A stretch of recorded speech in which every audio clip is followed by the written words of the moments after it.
Plan and save for college. Lock in your cost of future tuition today with the Virginia Prepaid Education Program. The Virginia Prepaid Education Program is now open. Log on to virginia529.com or call toll-free 888-567-0540. The Virginia College Savings Plan, making college more affordable.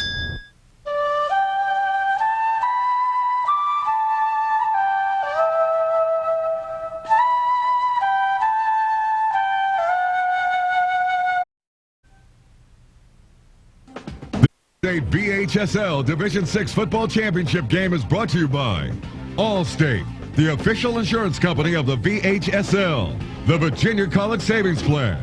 Visit Virginia529.com today. It's never too late to start saving. VHSL, educators serving youth.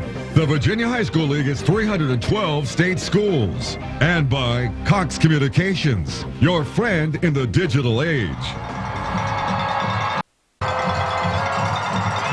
Welcome back to the All-State Virginia High School League Football Championships. We're in Blacksburg at Lane Stadium on the campus of Virginia Tech to decide the Division VI champ. As we said earlier, Division V was won handily by the Phoebus Phantoms, 37-13 over Dinwiddie. And Ray, we get a chance now to crown another champ, and certainly a big day for all these kids to be involved in such an important football game. But Oscar Smith has been nationally ranked all year this year. They've been tested lately, and they've been able to answer every one of those questions.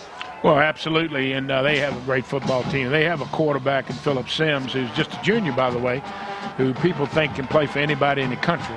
And they've got a very good football team with Tim Smith running the football, and they got a good nucleus of big people up front, and they just got a solid football team. But let me tell you something. Osbourn High School with McFadden and Keith at quarterback, and then McFadden playing running back, and, you know, these kids think they can win too, and they've got a lot of good football players.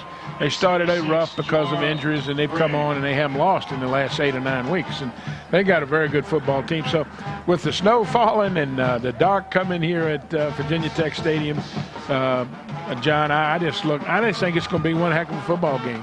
But I do think that Oscar Smith is probably the best football team in the state. Coin toss taking place down at midfield. Let's go down to the field right now and check in with Andy Hayes to find out the latest. All righty, guys, before we get the kickoff here, I wanted to share a quick story with you. I was at Osbourn's practice here this week, and Steve Schultz, the head football coach, just said he was so excited that these kids had an opportunity to come play in this game. Coach Schultz took over this program at Osbourn when they were on a 28-game losing streak in 2002. Since then, he's already won one state championship in 2006, playing for another one here today. We'll see if the Eagles can get it done. Back up to you. All right, Andy, thanks. Stay warm. It's definitely chilly down there. As we said, the snow started in the midway point of our earlier game in Division V. It's supposed to intensify, and it certainly could affect the play on the field down there. It's got to be a little bit slick. Well, it is. It's got to be, because the ground's probably 3/4 frozen down there, John. And also throwing the ball in the snow, when you look up, it gets in your eyes and that kind of thing. So, yeah, it's going to play a role if it continues to snow. I don't know that it is, although I hear they're calling for an inch between now and 5:30. So if they are, then we got to get going a little bit. It's got to come down right hard to get an inch here now. But it's going to be a great football game, and I think Sims will play a factor, and I think McFadden will play a factor. So I'm looking forward to this football game. Well, in the first game, we had some definite philosophical differences, and the Phoebus wanted to run the football, and they were able to impose their will over a Dinwiddie team that really lived and died by the pass. Here, I don't think you've got one team that necessarily wants to do strictly one thing. I think Oscar Smith will throw it, they will run it. Probably the same thing with Osbourn. Probably more of a run-oriented team for Osbourn now. Yeah, and, Oscar Smith has a goal. They lost a fine running back this year to a random shooting in the neighborhood somewhere, and a kid named Lonnie Andrews, over a 1,000-yard rusher, and they've carried the banner for this young man. And I'm going to tell you, it's in their hearts, and they got the number on the flag. They really have been doing it all year, not just there, folks, all year long. And they just really playing their hearts out, and they want to win this thing for him and themselves, of course, and coaching staff. But, all in all, I just think they got a real fine football team. I hate to keep saying that, but I honestly do, and I'm going to see what happens. And I hope I'm wrong. A lot of Division I football prospects on this field as we take a look at Steve Schultz, the very successful young head coach of the Osbourn Eagles. Absolutely. He's done a great job since he's come in. I can say he came in 2002, and he won the state championship in 06 himself. So, you know, he's used to being here, and his kids, some of his kids probably used to being here. But Oscar Smith's been here before, too, and we know how that goes. Richard Morgan, of course, the very successful head coach who's really got things going at Oscar Smith. And you mentioned that Osbourn team from a couple years ago. They had a great player in Hogan who ended up at West Virginia. And the kick high and short and taken down hard there. Great coverage that time by the special team from Osbourn. Did a great job of sprinting down the field because it was a low line drive kick and you get a lot of momentum, but they did a great job of getting downfield and making a play on it. Terrian Simmons caught it and was tackled, 29-yard line. It's a pretty good field position for the Tigers of Oscar Smith as they start first down and 10. Sims, some very impressive numbers, 31 touchdowns this season alone. And as you said, he's just a junior. Quite a player. 4 receivers, 2 to each side. Sims wants to throw early. First pass complete. Making the play, Chaz Bates from the cornerback. Yeah, Chaz did a great job. He's had the shotgun, 4 wide receivers like we saw earlier. And he just stood up and threw it out there for Sims did. And boy, Bates came up and put a bonnet on and picked up just a couple yards. Josh Broyles, the receiver, and he will spread the football around. Matthias Parker, Josh Broyles, Tim Smith, we touched on the open, and Brandon Davis, the 4 wideouts who get the primary amount of work. Second down, 8. Perry Jones alongside in the backfield. Sims with all day to throw. Does so, and again, Osbourn does a real good job coming up, and it's Bates once again. Yeah, Bates must be chasing that guy around because he's moved on it from the right side to the left side in that particular play and came up and hit him right away and kept him from getting the first down. So you got third down and about 2. That's Brandon Davis. Junior, 5'10", 170-pounder, made the catch. A third and short for the Oscar Smith Tigers. Sims this time under center. I formation.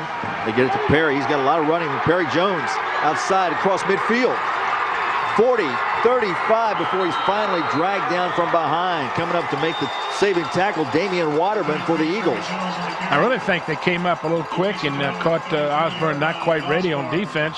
Ran a little power play to the left side. As you can see, and he broke it, used his speed, bounced outside, beat one defender, and then got it all the way down the field to the 33-yard line. So, outstanding run. Jones rushed for over 1,600 yards this season for Oscar Smith.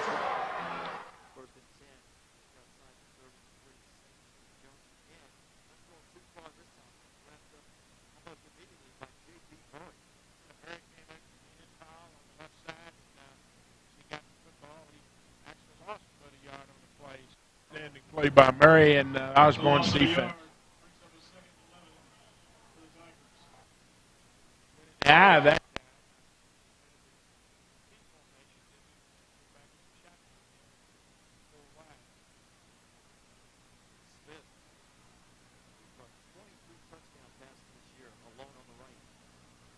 Single coverage out there against Osbourn. Now they send Jones in motion.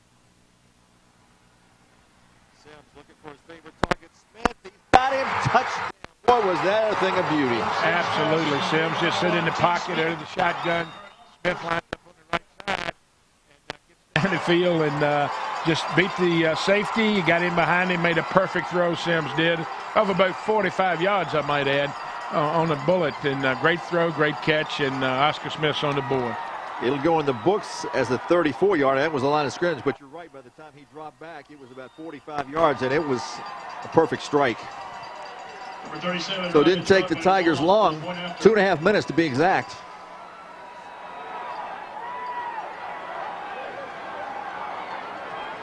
Point after try. Forthcoming. Ryan Trotman, the kicker. And it is up, and it is good. So 2.5 minutes into the ball game, and Oscar Smith, a 7-0 advantage over the Osbourn Eagles. Didn't take them long, did it, partner? They ran the ball. They ran a couple good runs, and then this will be a good angle to just see how that ball right flew. There. What a great throw. Great throw and catch. Great speed by number 1. young Mr. Smith, boy, he ran under. That was 6 foot, 190 pounds of him. He's not a little guy either. Well, he can get down the field, and he went right by the cornerback, Delo Rosario. Yeah, he can fly, and you got the man pulling the trigger back there. That's why everybody in the country thinks he's a fine prospect, and next year he'll be able to go anywhere he wants to. So we'll see how Osbourn answers. Set to kick off for Oscar Smith, number 37, Ryan Trotman. Trotman will kick off. Deep for Osbourn, number 4, Jarrell McFadden, and number 5, Timmy Keith. The dangerous Jarrell McFadden, one of the deep men for the Eagles. He had 5 last week in the Osbourn victory. That's a career for a lot of people. This kid gets it in one game. I can see why they're so excited about him up there at Osbourn High School. Keep your eyes on number 4. He will get the bulk of the work for the school from Manassas. The kick high and short, and they kick it away from him.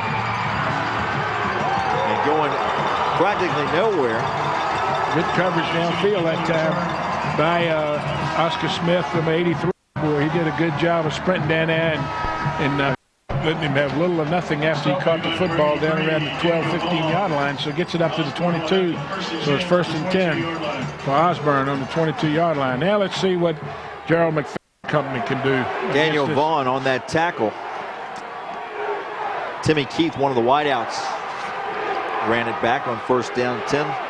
Quarterback Thomas Keith. And direct snap to McFadden. We'll get about 3, maybe 4 on 1st down. Yeah, they line up in the shotgun, and McFadden's beside him, as you said, and beside Keith. And he just snapped it to him, and he rips it up in there, picked up about 4 yards on the play. 2nd down and 6 or 7. Perry Jones, 2nd and 8 for Osbourn. running back who also doubles as a linebacker, made that tackle for Oscar Smith. This time the Eagles send 3 men right, 1 to the left.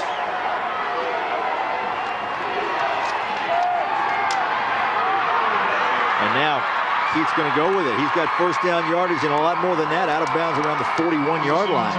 And Keith looked downfield. Nothing came open quick. He didn't fool around. He pulled it down, saw a weakness on the left side or the right defensive side, and he pulled it down and gets it all the way down to the 41-yard line and runs out of bounds. So good play by the young man. Gerard Askew, leading tackler on this Oscar Smith team, ran him out. So 1st and 10 from the 41. Osbourn trying to answer the early touchdown by Oscar Smith. Keith gives it to McFadden. Not a whole lot of running room up the middle that time. No, he runs inside that time, and the boys up in the middle there, the nose tackle Darden and Hales and Gray, they were right there to make the play on him, and just picked up just a yard or 2 on the play. 2 yards. I'll bring up 2nd down and 8.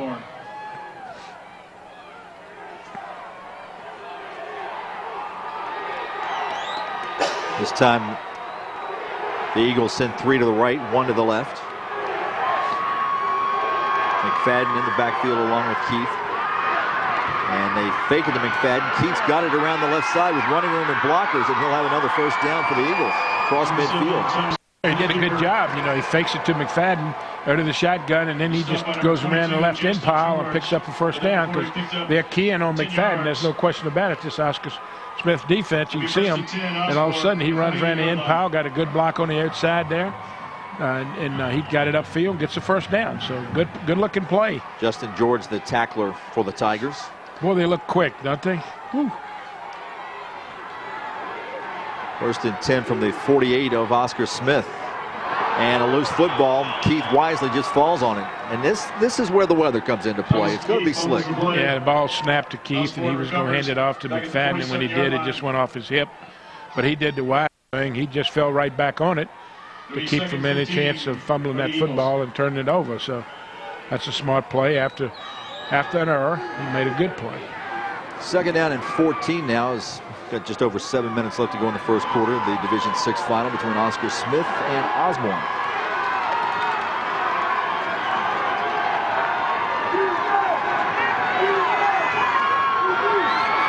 Keith with some time throws out, incomplete. He overthrew his receiver, and Boy, a heck of a hit put on there. Yeah, he did. Number 24. Rayshon Richardson. Rayshon Richardson just laid a bonnet on him. I mean, a big-time hit, buddy. So now you got third down at 14. But boy, tell you what, they gets Keith gets that ball like that pretty quick himself. Pass was intended for Chris Irving, who was also the recipient of that hit. So it's third down and 14 now with exactly 7 minutes to go in this first quarter. Keith under pressure. Gets away but slips. His knee apparently didn't go down, but he does there. Big number 75, Evan Hales, was putting some serious heat on the quarterback. And now a massive loss brings up a punting situation. Yeah, Evan Hales forced him out of the pocket, and then he tried to circle back around. When he did, he lost his footing and almost went down, but there was another Oscar Smith defender right there to make a play, so they're going to force him to punt the football. Corey Stewart eventually cleaned up, but boy, Evan Hales is 6'2", 315 pounds. And a high short kick, but it does take an Osbourn bounce. And they get about 8 or 9 yards out of the bounce itself, so a decent kick, but still pretty good field position for the Tigers on their second possession. 6:15 to go in the first quarter. Already on top, 7-0. Oscar Smith gets the football. Yeah, great field position at the 36-yard line. So not a real good punt, but at least it didn't return it. And so it ends up not too bad with the bounce. But now let's see if Osbourn can make a play here and keep Oscar Smith from moving that football. I tell you, if young Mr. Sims under the center, he's pretty strong. I watch him, boy, he's smooth. He's 6'2", 215-pound junior. Sims from the gun, fakes left, screen pass to the right, the bubble screen with a lot of running room. That's Smith. Smith still on his feet. He may go all the way again. And he does. Touchdown, Oscar Smith. They lead it 13-0. Boy, I tell you what, a strong looking group. Can he fly, John? He catches a little bubble pass over on the right side, runs all the way across the field to the left side, got some good blocking by his mates, and then he turned it up on the sideline and just ran them into the end zone. 64 yards on the connection.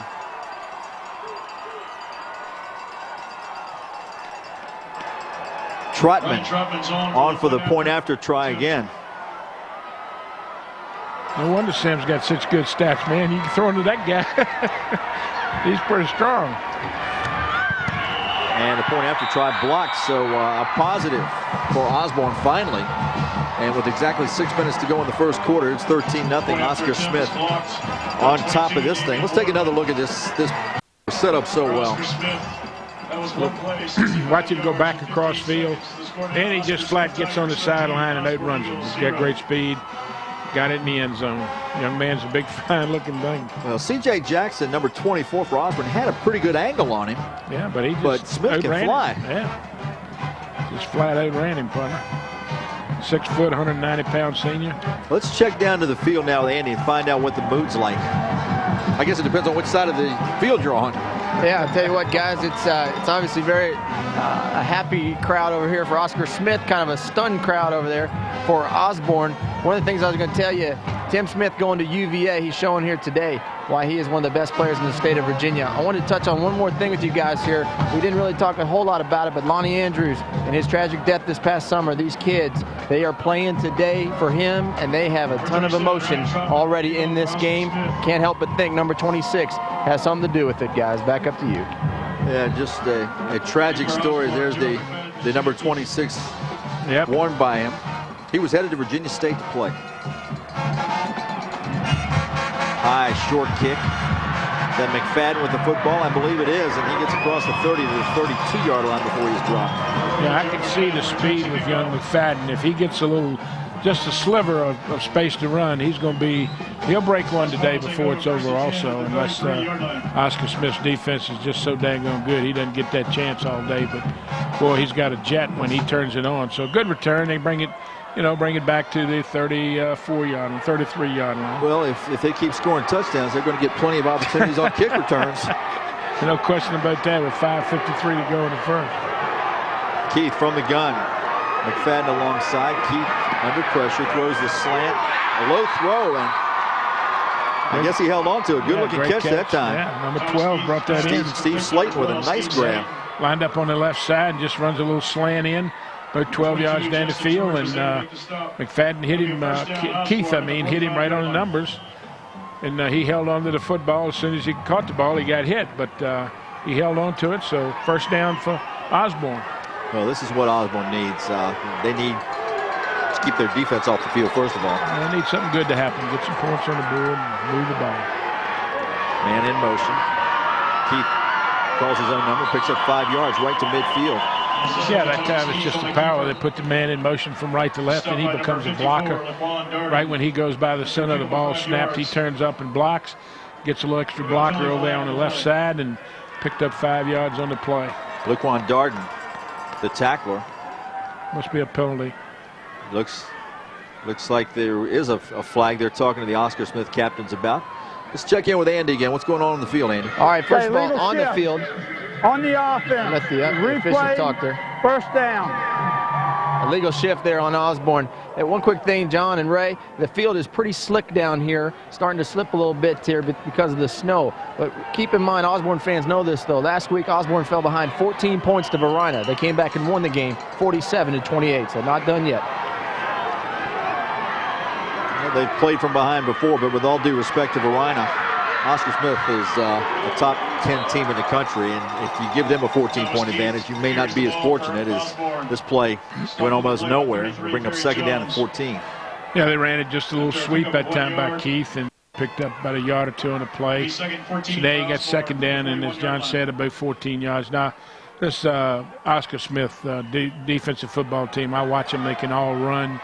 They're big and strong up front to control that line of scrimmage, and then the next thing you know, you're being popped. 3 receivers to the right, 1 left for the Eagles. Keith, good protection this time, fires and overthrows everybody. Yeah, that one he threw out of bounds. He had one-on-one on the left side on the takeoff, but the Oscar Smith defender was running right stride for stride with him, and just threw the ball away, I think, because he couldn't have caught the football even if he'd have got it there. The third down and 14 with 4:27 left to go in the quarter. But that stretches him a little bit, and that'll make him, maybe he can run a quick post now, and he'll back off thinking he might be going deep and get that ball in there.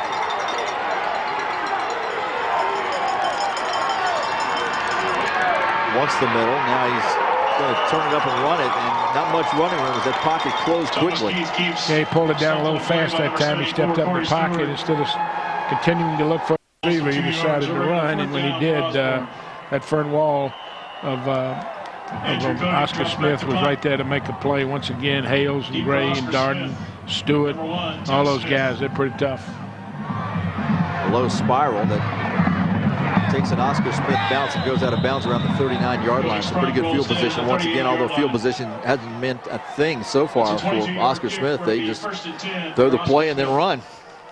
Yeah, they got great speed. They got, like you said, the kid that caught the touchdown pass a minute ago. He's going to go to Virginia next year. They've Coach Groh and his staff signed a good one there, and Tim Smith, and he'll help them certainly up at Charlottesville.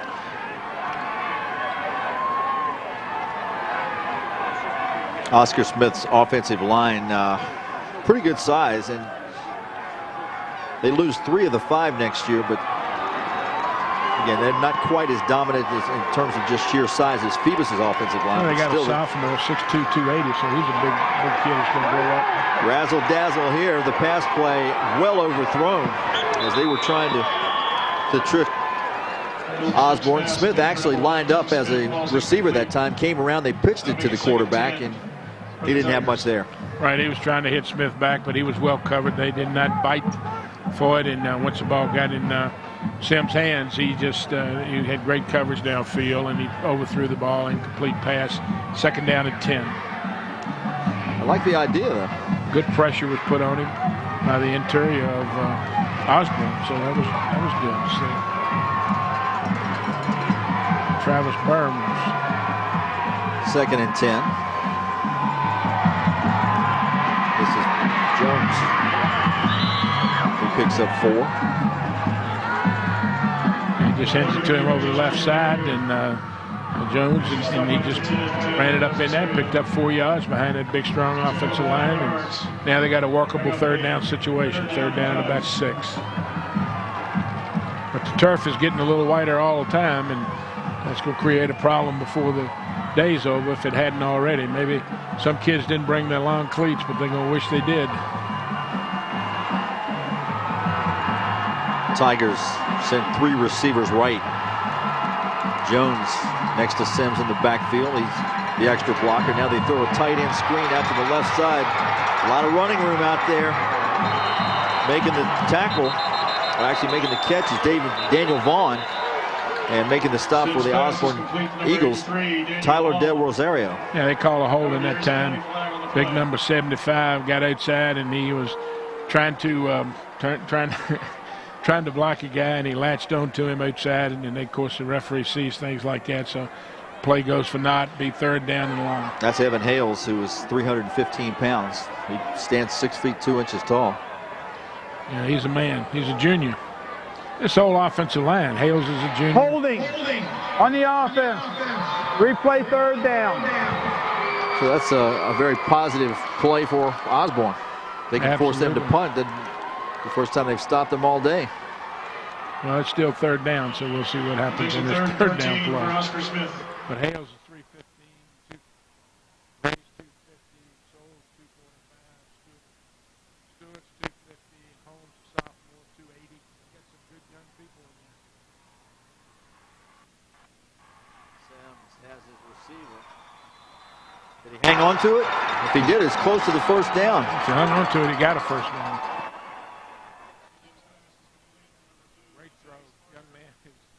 Parker on the receiving end of that catch. Parker did a great job of holding on to it. And 5'9", 170-pound senior, but boy, Sims just stepped up in the pocket and threw a rifle, had good blocking at the start and the offset, and then he stepped up in the pocket when they started to come around him a little bit, and he just threw a bullet for a first down. You know what I like about that is the fact the receiver ran the route the necessary yardage. How many times in the NFL do you see guys needing 10 yards run 7-yard routes? He knew where he was going, that's for sure. They give to Jones, big hole, right side. We're off to the races again. And McFadden comes across the field to make a touchdown-saving tackle. Yep, McFadden pulled him down over on the right sideline after he ran a little sweep to the right side that time, got good blocking at the point of attack. Then watch it to 33, and then he turns it upfield.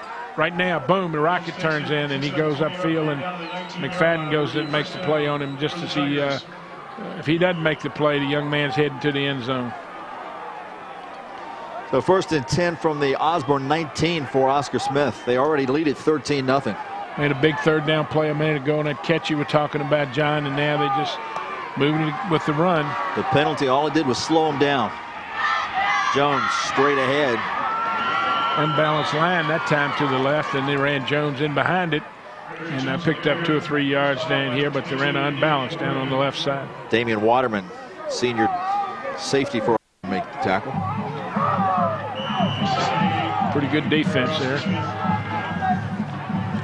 Number 54 came in and did a good job of making a play there for him. 2nd down and 8. Wideouts to both sides. This time Sims operates from under center. Jones, stutter steps. McFadden rides him down a couple of yards short of the first down. Had wideouts to both sides, one back in the backfield, and they had a wing on that side. They ran to that side, and they had good blocking at the point of attack. What I mean by that is that no penetration, so he had a chance to step here, step there with his good vision and hit it upfield and picked up 3 or 4 yards on the play. So you got third down and about 3. I don't think there's any question this kind of weather. They're probably in 4-down territory because of what comes out of this play here. Look at the big 75 in the backfield. The old T formation. And they give it to the left halfback in that formation, which is Perry Jones, and he's going to be short of the first down. He's going to be close, but he's going to be a little short.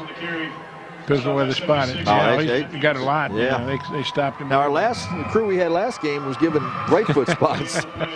This crew was the left foot spot. You just don't know. Had big Evan Hales in the backfield that time in the 3-back set there in the old T formation, as you said.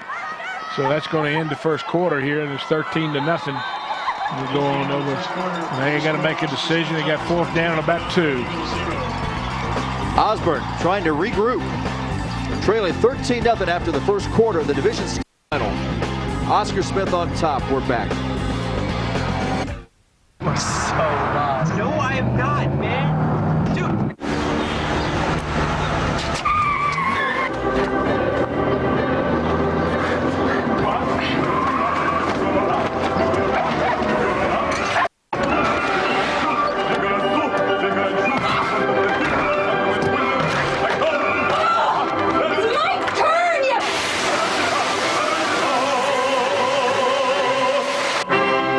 Experience the bold look of Kohler at a premier Kohler showroom.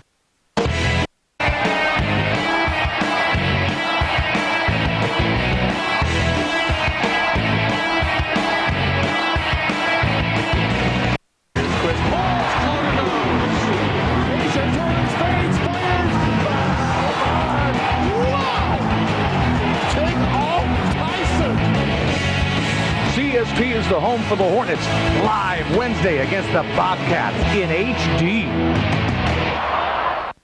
Attention taxpayers, do you owe back taxes? Are you facing an IRS lien or wage garnishment? Then call the Rely On Group right now to immediately end wage garnishments, remove tax liens, and eliminate IRS and state tax penalties.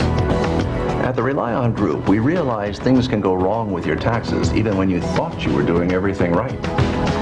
Our tax experts, many of them former IRS agents, have the inside knowledge and experience it takes to resolve your tax problem. I was about to lose my house, but I got help. Got my tax lien removed and my debt reduced by 75%. Call the number on your screen now to find out how we can help you cut your tax liabilities by 50% or more. Don't take on the IRS alone. Let the tax experts at the Rely On Group negotiate a settlement that can substantially reduce your debt. Call 800-576-2612. That's 800-576-2612. The Snow ball. We played one quarter of the Division 6 championship game, and it's been all Oscar Smith so far as they lead Osbourn 13-0. But we're not the only championship being decided today. Earlier in Division 1 play, Franklin came back and beat Clintwood. And Brookville rallied to beat James Monroe. Actually, that's the third quarter score. It's not over with yet. Earlier here at Lane Stadium in Blacksburg, Phoebus rolled over Dinwiddie 37-13. Sean Alston, a huge day on the ground for the Phantoms, 237 yards and a couple of touchdowns. And player of the game, so he did a great job. Division 2 going on right now. Gretna leading Floyd. And Broad Run and Amherst will get going very soon. Our first quarter stats. Time of possession, 6 minutes and 40 seconds for Oscar Smith, 5:20 for Osbourn, but Oscar Smith did a lot more with it now on a big fourth down play. They're going for it. Sims has a receiver and another touchdown. Oscar Smith, Matthias on the ground. Yeah, he had a line. He put two people on the right side. Matthias Parker lines up on the left side, comes across the middle. He took 2 or 3 steps to his right, Sims did, but then Parker came open in the end zone, ran around the E and the Tech over there, and he just hit him right on the numbers. This young man's really pretty special. Ryan Trotman is one more point after try for Ryan Trotman. He made his first, missed his second.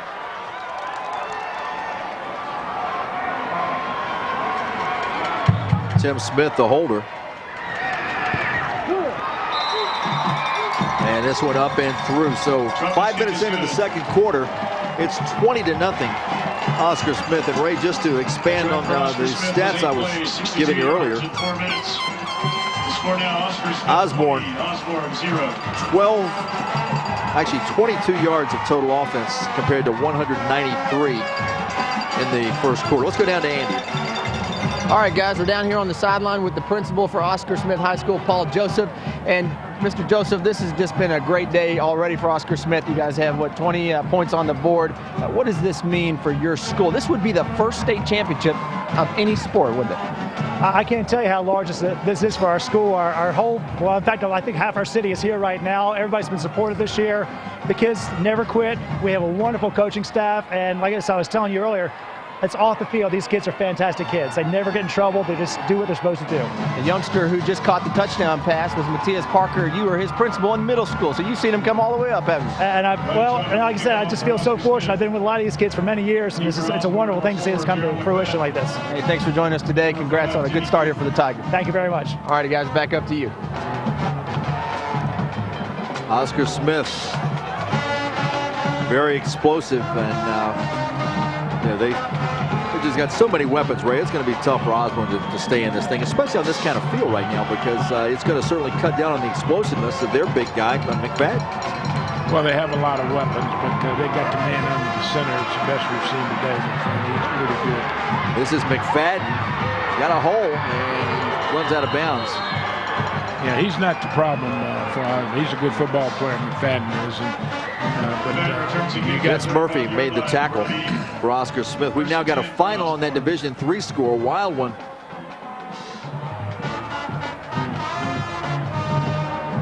And James Monroe from Fredericksburg hangs on to beat Brookville. Well, what a game. 96 points scored. That's a lot of score. No wonder it's just over. Yeah. All right, Osbourn. 1st and 10 from the 35. Direct snap to McFadden. A flag down on the play, and he goes nowhere. Before Gerald McFadden on the carry, trying to get him the ball now. He's the best. He's a big play guy. They loaded up the backfield, kind of get 2 extra blockers in there on the right side for him, but what the penalty is. Gerard Askew, linebacker, made the stop. The illegal procedure call against Osbourn. They may refuse this. Got illegal position on the offense is declined. 3rd down.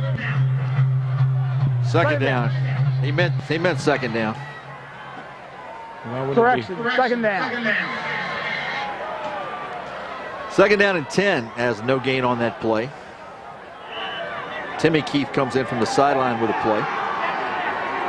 Illegal position. I don't know what that is. I missed that. Whatever it was, it didn't impact the play at all. Oscar Smith able to put out another direct. McFadden this time, good yardage. He's up near a 1st down. In fact, he'll have it with that second surge. Yeah, they're loading up the backfield now. They got 2 blockers in front of them.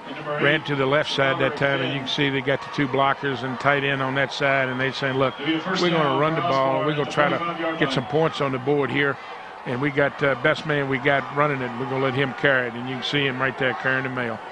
Askew again, one of the tacklers, along with Roderick Ben. 1st and 10 from the 45. This direct snap, almost a disaster, and McFadden's going to lose 5 on the play. Yeah, it was just a busted play, and that's all you can say. Of course, Oscar Smith is very opportunistic. Opportunistic, and he's number 11's right there to make the play. 2nd 15 for Osbourn.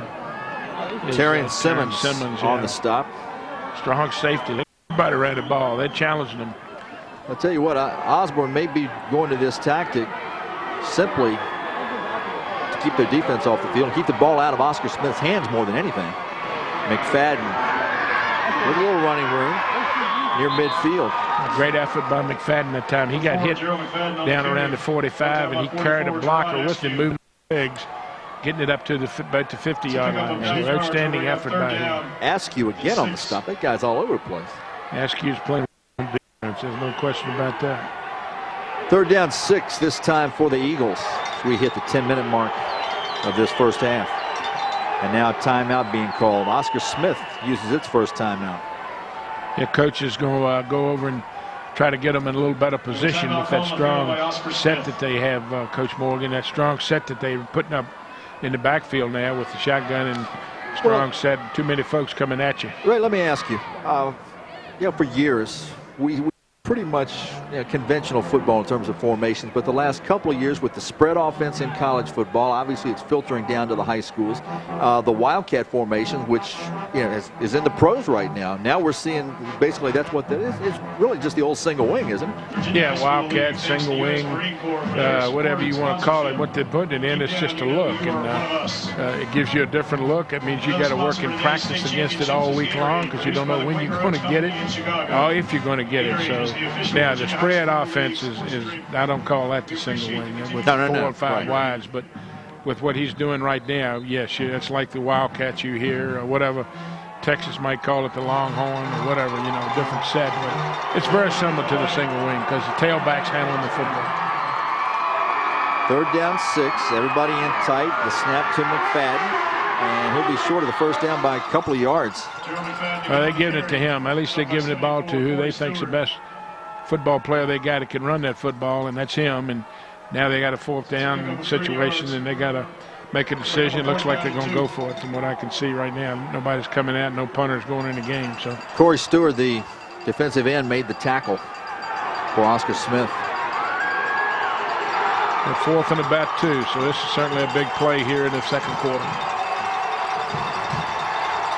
4th and 2.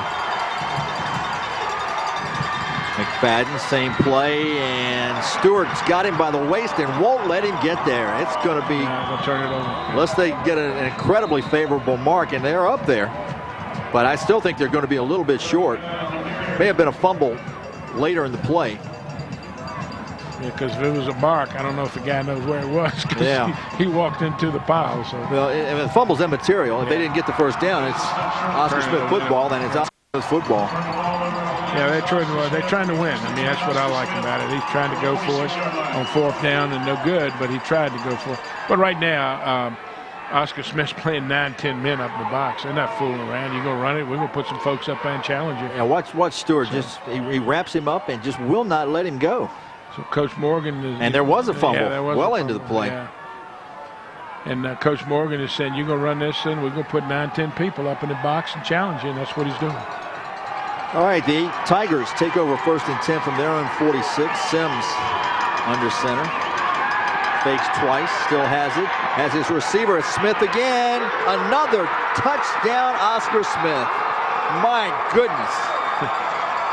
54 yards that time as he threw the ball down the field. What a great throw. He faked to the back. He faked the end on the end around, and one-on-one coverage. They got to give somebody some help on Smith.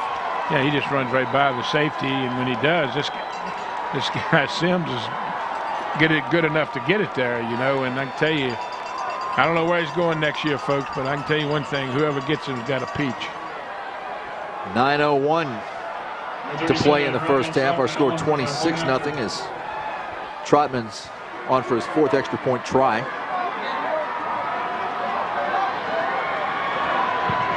This one's on the way, and it is once again no good. So he's 2 for 4 in after tries, but that's the only thing that's gone wrong for Oscar Smith this afternoon, I can tell you that. Yeah, they get the ball, and they get it on a 4th down turnover because you don't punt the football. They come up and they run. You fake it, flank or reverse. You come up and Sims hits his big guy running a deep post down the middle of the field. Hits him right on the numbers and catches it in stride and goes in the end zone. Just an outstanding play. 26-0 our score, 9:01 left to go in the first half. Let's check in with Andy down on the sideline. Well, guys, what we're watching here in this game is total domination from Oscar Smith, and it's no surprise. These guys are extremely talented, as both of you had hit on up there in the booth. One thing you have to say, they knocked on the doorstep several years in a row, especially last year, and it was a tough defeat when they dropped to Westfield in the state semifinals. Everybody believed, though, if they finally got to this game, they could put on a performance like they're doing now. 26-0 here, and it still got a lot of football left to go. Back up to you guys.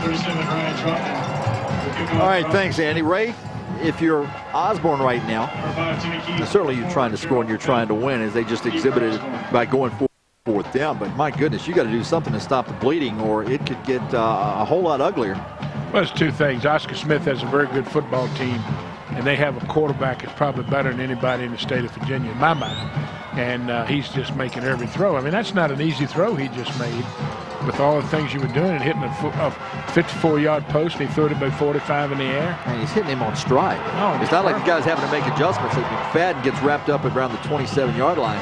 And with Osbourn having to rely on McFadden as much as they are, you know, he's getting beaten up pretty badly. Yeah, they're going to get him killed. Because he takes a whip hitting every time yes, he does. That football. But I'll say one thing. There's no let up in him. He rips it up in there and goes hard. So Justin George made the tackle on the special teams that time for the Tigers.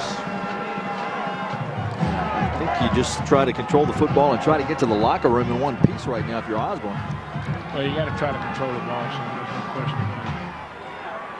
This time McFadden wants to throw it, and he overthrows everybody badly. Yeah, he tried to hit number 5 that time. That was Timmy Keith, the receiver, but he was well covered. Yeah, he just threw it down the field, but you know, he's not a quarterback. That doesn't mean he won't make a throw every now and then, but you know, you got to. I mean, this football team is destined, I guess you'd say Oscar Smith is, because of the young man that passed in the shooting, and they just want to win it, and they are fired up, brother. I'm going to tell you what. And they got a trigger man that's as good as any you'll see. McFadden this time hands it off to Keith, and Keith gets wrapped up, and guess who's there again? Askew. Just to ask you, he can fly around the field. He's a linebacker. He's a senior. He's 6 foot, 230 pounds, and I'm going to tell you, he's a good football player. McFadden is no slouch, but once he lowered the bonnet and went after him, he wasn't going anywhere, I can tell you that. Third down now, about 20. Well, spotted back around the 23-yard line. And this time they bring Keith back in at quarterback, thinking that they'd have a very difficult time, certainly more difficult running it than passing, trying to get 15. You've got to get to the 38-yard line for a first down. And Keith's going to run it. Little running room. He's got to beat a man at the outside, and he's not able to do it. Perry Jones ran him down. As simple as that. He broke it. He had a good break. Thought he could run him. Broke it outside. Tried to get up a sideline on the right side. And 33 to have none of it. He just ran him down, tackled him, and forced him to punt the football. This time, Andrew Koenig comes on, and he will punt it. Andrew Koenig to punt. Partially blocked. It does get a favorable roll for Osbourn to the 46-yard line where it's down. C.J. Jackson picked it up there. Oscar Smith will have it first and 10. And Ray, this is really not a huge surprise. I mean, there's a reason why Oscar Smith is ranked number 9 in the country, I think. You know, they had 6, 7 shutouts themselves this year. They're ranked 9th or 10th in the country, and that's wrong, believe me, folks. Let's see what this is here. Oh, he just knocked number 10 back into him, and then he went on and blocked the punt, too. Oh, he's a fine-looking football team. Coach Morgan has put together a fine squad, my friend. Sims, this time a straight drop. Trying to get Smith one more time, and he's caught. This time it was well covered, deflected into the hands of Smith as Del Rosario got a hand on it, and it still turns out to be a touchdown for Oscar Smith. 54-yard touchdown pass, a deep post in the middle of the field. The defender got a hand on it, but instead of knocking it down, he knocked it up in the air. And Smith just has great concentration, and he pulled that thing in and went in the end zone. Actually, that was C.J. Jackson who got a hand on it. They gave Del Rosario a breather. He didn't have to cover Smith that time, and Jackson was there and got a hand on it. And you talk about things going your way. Well, what a great pass. What a, I know the kid got his hand up, but what great concentration by Smith to even be able to do that, John. That's difficult once the ball's tipped. And he just took it in stride and went on in the end zone. Now they're going for 2. Try to get those point after tries back that were missed earlier. Sims rolling in trouble, and this time Osbourn able to put him down. Did a good job of rushing Sims. And J.B. Murray on the stop. And Murray did a good job. He had nowhere to go with the ball, and Murray was there to make a play. So kids are still playing hard, partner. Halfway through the second quarter, actually not quite halfway through. We played 12-minute quarters in high school. 7:30 to go in the second quarter. 32-0. Oscar Smith.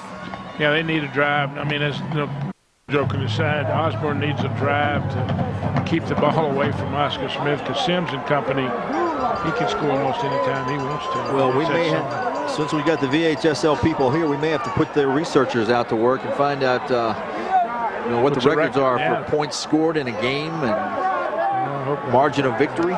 Because Oscar Smith appears to be able to score whenever they want.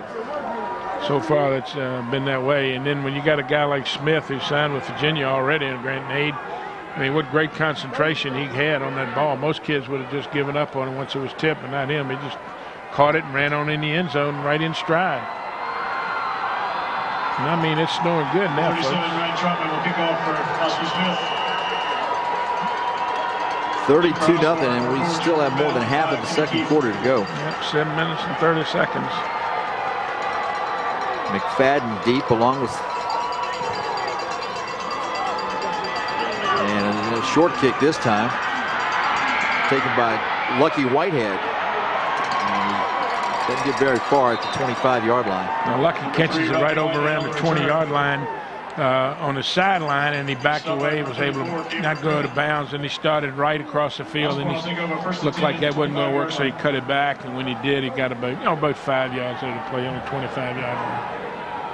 We did find out that Hampton High School, Mike Smith, the squad we talked about in the Division 5 telecast, scored 76 points over James Madison from up in Northern Virginia back in the 90s. Big Mike ready to poured it on, huh? That may have been the early Ronald Curry years. Yeah, but Ronald early years were good as the late years. Sort of like his Sims kid here for Oscar Smith. I mean, he's that talented. Yeah, Whitehead on the catch there. Ronald Curry, I believe, was in high school in '96. Yeah, I thought he was the best high school quarterback I'd ever seen. I watched him play against Patrick Henry when they won the state championship that time, and saw him play another time. What a great player. Second down and 3. 7-yard pickup on that pass play for the Eagles. Keith out in the flat, has his receiver, but only got about a yard, so he'll still be a couple of yards short after the quick toss to Timmy Keith. Yeah, he just flipped it out there. You know, Timmy Keith did the best he could. He was low, he went down and got it, but it's just short, and if he'd hit him on stride, he probably would have had the first down. Now you got third down about 2, and let's just see if Osbourn can get a first down here and keep the chains moving.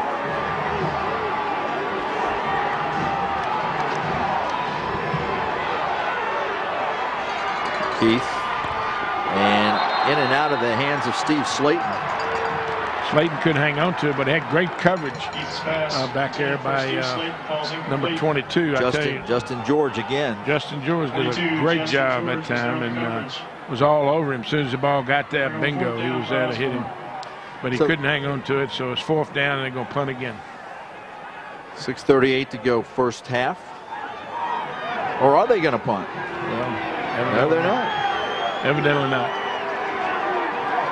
Keith stays in at quarterback. Fourth down, a long yard and a half. Whitehead in motion. McFadden in trouble right side. He tries to cut back. He'll lose a couple. And once again, Oscar Smith takes over on downs, and this time deep into Osbourn territory. Yeah, tried to run McFadden on the sweep that time to the right side, but I'm telling you, man, Askew was there, and 75 was there, Hales, and those big guys can run. They're loving this cool weather, and they're just having a ball out there in the snow right now, Oscar Smith is. So fourth down, no good, and gives them great field position, so that's what chance you take when you do it. So Sims back out at quarterback.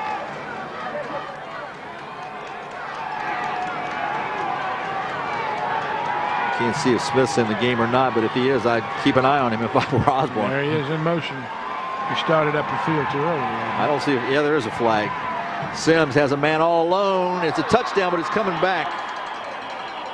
Yeah, he threw that one to Parker, but as you said, it's going to come back because I think penalties have been the only thing to slow Oscar Smith down today. Mr. Smith just turned up the field just a second too quick on the snap count, and therefore it's motion.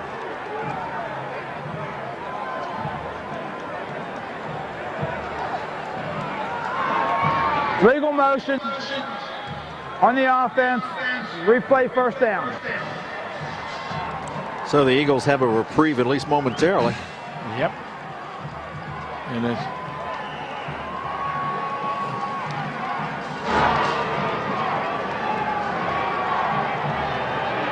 receivers 3 to the left. Again, Smith in motion. Little pressure this time, and Smith out to the right side. makes a move, shakes one tackle, still on his feet, out of bounds around the 14-yard line. Let's go down to the field, Andy Hayes. Well, guys, just paying attention to how head coach Richard Morgan is calling this football game, being very aggressive down the field. One of the things that Oscar Smith does have is an advantage with their receivers, and size advantage, of course, speed as well. But they are really attacking these defensive backs here today with Osbourn. They're going down the field trying to get the big play. I look for him to go up in the air again here, but definitely an impressive play calling first half here for Richard Morgan. I would say that aggressive is a bit of an understatement. Yeah, but when you're throwing with Sims and you got Smith catching it, that ain't a bad combo. And we haven't even seen Perry Jones run the football just a couple of times, as he does get it there. And he gets sandwiched. Picked up about 5 yards. Just ran a little draw type, sprint draw to the left side and got through the line of scrimmage, and he did. And he always goes forward, you know. Whenever they hit him, he's trying to get forward, and he's trying to make something happen. And he was able to do it there, too. Melvin Samaron on the tackle for Osbourn. 5:40 left to go first half. It's been all Osbourn from the opening kickoff. 32-0. They have scored every time they touch the football, I believe. Indeed, they have. This time, Davis in motion. They fake it to Jones. In the flat, Davis gets driven out by McFadden. Yeah, Davis goes in motion from left to right, then goes out in the right flat. He looks in the end zone for Smith. He didn't pop open quickly. Gets him the ball, picks up a few yards, and now you got third down and about, short 3. 4 yards on the play. Brings up a 3rd and 2 for Oscar Smith.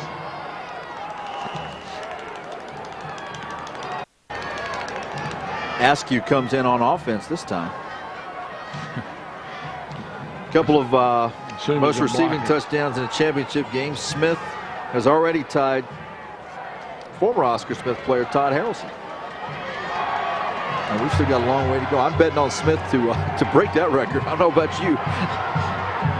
I've seen nothing that would say he wouldn't. This is Jones hitting the backfield. Still on his feet, though. And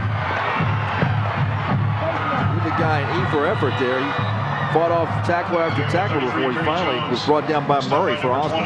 Yeah, it's a little bit slow hitting that time. He lines up in the backfield, comes back and gives it to him on the right side. Tried to run a little sweep with it, and he saw he wasn't going to get out there, so he tried to cut it back, and good pursuit by the Osbourn players. He lost a couple yards on the play, so now you got 4th down and about 7. So good defensive play by Osbourn. Now the players looking over the sidelines, they didn't go for the point after try before. They've already missed 2, so I wouldn't think the field goal would be an option here. But they're going to take a timeout. They're 2nd and a half and figure out just what they want to do here. Yeah, that's what they're going to do. They just take a timeout and say we want to go to Smith again, or we want to, give somebody else a chance to catch it. We will get old Perry Jones, run it up in there. Parker, let him catch one. So I don't know. I just think, but Osbourn's still fighting. Osbourn's still playing hard, and things just didn't go well from the get-go when you get the ball in first possession, and you come up a little short, and then. Then after that, punt. So they're not able to move the football. And Oscar Smith is just, completely dominating things right now. But when you got a quarterback like Sam, he's the best I've seen. He's the best I've seen since Curry, if you want to know the truth. And he's absolutely doing a great job. And I saw Iverson play. I saw a lot of them play. Kid Wilson, saw him play a lot. He's a great player, but he doesn't have the great arm, I don't think, that this kid does all the size. So 4th down and 7. Sims chased out to the right, throws behind the receiver, so a rare incomplete pass for Oscar Smith, and Osbourn will take over on downs. He was trying to hook up with Brandon Davis. Yeah, and you can see, I don't care how great you are, you put pressure on them, things change, and they had pressure coming after. So he came up a little short throwing the football to his partner there, number 7 over in the right flat. But anyway, that's what he did. It's 4th down. Well, it's a harm done. You're leading 32-0. Let's see if Osbourn now can get a drive going. 4:35 to go here in the first half. Maybe they can get some points on the board and get fired up a little bit. Well, if they could just keep it out of Oscar Smith's hands, that would be a moral victory, I would think. Yeah, it's been 3 and out. Keith at quarterback. Has some time, or had time, and now he drops the football, and Oscar Smith may have covered it. It's a touchdown, Oscar Smith. Or was it a safety? He raised his arms like he had a touchdown. Let's see what the call is. It's a safety. Safety, he blew the whistle. Latched on to him, man. So they got a safety. And, it'll be a safety for Oscar Smith. Safety for Oscar Smith. That makes up for that extra point missing, huh? I guess. That actually probably should have been a touchdown. 34, Osbourn 0. It was a quick whistle. I guess 57 did hustle in there and get that football for Osbourn. So good heads up play by Chris Grouch. Well, can't anything go right for Osbourn right now? It's just a tough situation. 34-0. I've been there, and it's not a good feeling when things just nothing goes right for you. Well, you've been on both sides of it too, I'm sure. Oh, and yeah. if you're on the positive side of this, I mean, there comes a point in time where you're playing a state championship game and you want your kids to play well, you want them to play hard, but when do you call off the dogs? And I'm not implying that they should do that right now because we're still plenty of time left to go in the first half. Well, they'll probably let them play one series the second half if nothing changes, and then let other kids play because it's a great thrill for them to have an opportunity to play in this game. And so you get to play kids that wouldn't have played normally, and you let them go out there and play. But and they got some good players. I mean, there's so many young players on the football team. Number 11, Terrion Simmons. After the safety, the kick will come from the 20-yard line. They chose to kick using the tee as opposed to the punt. And this is Smith again. My goodness, people in Charlottesville can't wait for that guy to show up next fall. I don't blame him. He looked like Silky Sullivan running through there, smooth as silk. Smith returns the ball to the 42-yard line. Put a gate on and boom. So Oscar Smith's got the football here with 4:21 to go in the first half, and in territory, in Osbourn's territory on the 42-yard line. Sims at quarterback, 2 receivers left, 1 to the right. See if Jones doesn't get some work this time. He does on the draw, and he goes down immediately. Well, they blitzed him from the outside over there, and they came on hard, and when they did, they were in the backfield. And Marcus Matthews all over him, the big sophomore, 6'3", 275-pounder. Boy, he's a load. Also in there are Marcial Roy. Roy was in there also. Actually, exactly right, number 36. So what a good-looking play, good defense, you know. So these kids are playing hard. They just look at him. He's trying to get them fired up over there. Well, it's not the ground game that's hurt him. It's been through the air. Well, Sims, he's special. Second down, 16. More pressure. And another throw. This one incomplete. Short hopped over there. Yeah, but even as special as he is, Sims, and when you get pressure on him, all of a sudden you are ordinary. And you saw it. That's 2 times now they've put pressure on him in the last 2 pass plays, and he's underthrown both because he's got pressure. He's probably not used to getting pressure all year, but he's getting it there. And so Osbourn kids are still fighting hard. 3rd down and long. First time Oscar Smith has faced this situation tonight. 3rd down and 16. Let's see.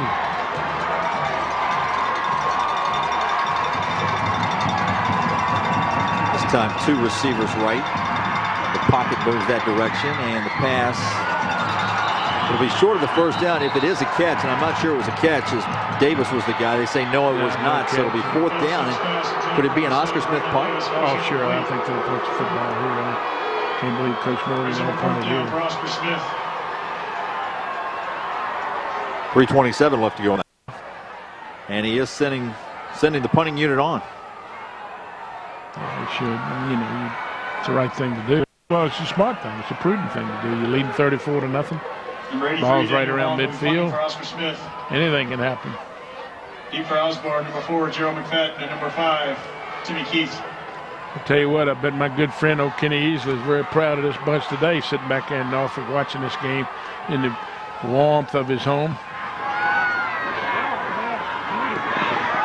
And McFadden fumbles it, and he gets hit. Not going too far after that, but at least they're able to hang on to the football, so the Eagles take over 1st and 10 from just outside their own 20-yard line. Yeah, McFadden trying to field the punt. He just dropped it, then he picked it back up. But as soon as he did, that was Oscar Smith, player number 24, right there. Richardson once again. Richardson to make a play, and he's had a good game so far today.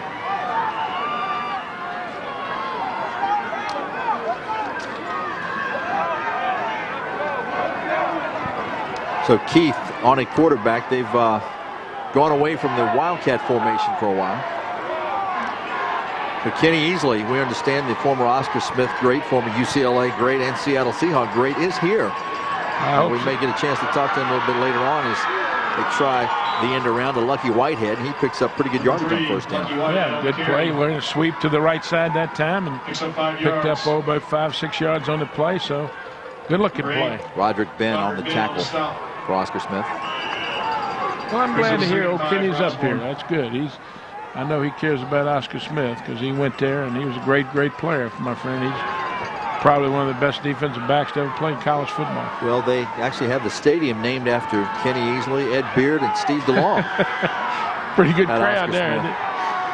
Doesn't take long to take a roll there. Straight ahead run that time with little success. 3 pretty good ones. That was Keith straight ahead. He gets a yard, maybe 2. It'll certainly be 3rd and short. And I heard a story. Oh, we had Beard. He wanted to wrestle. They didn't have a wrestling team, so he went out and wrestled in the regionals and as a heavyweight, and he won them. So they had to send him to the state. So he was a one-man team for Oscar Smith. He goes to the state and he wins the state championship. Oh, Ed Beard, he's tough. Approaching 2 minutes left to go in this first half.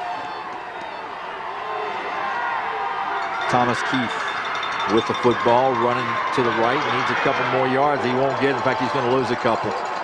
Heck of a hit that time by Perry Jones, the linebacker. Yeah, Perry Jones did a great job as he tried to run a sweep to the right side that time. Perry Jones right there, put the bonnet on him, nose on the numbers. If he didn't get him, 44 would have. So I mean, ask you because he's playing good today too. 4th and 3. It looks like Osbourne's going to go for it again. Yeah, I can see that. With 1 minute and 31 left in the first half. Keith, 3 receivers left, 1 to the right. He looks left. Now he cuts back to the right. And he's got some running room. And he's going to get the first down and be run out of bounds. He did. He did a good job. He ran to his left, looked to his left, nothing there, brought it down, used his speed, outran Askew, ran the right side, and got a first down. So that's good. One of the few first downs so far this afternoon are for Osbourn. I'm not sure they've had any, have they? Yeah, we got a couple early, I think, but not many.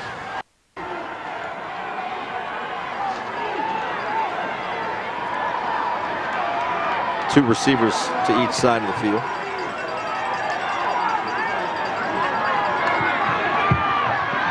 He had some time, and once again, he's going to take it himself. He'll get 2 back to the 35-yard line. Well, he just looked down the field. Nothing came open. Good coverage in the secondary. Had pressure from the right side. Broke it back to his own right, defensive left, and then they brought him down after he picked up a couple yards. But a good effort on his part. Big number 74 stuck an arm right there. Osbourn actually had 3 first downs in the first quarter. But not many since then. 2nd down and 8.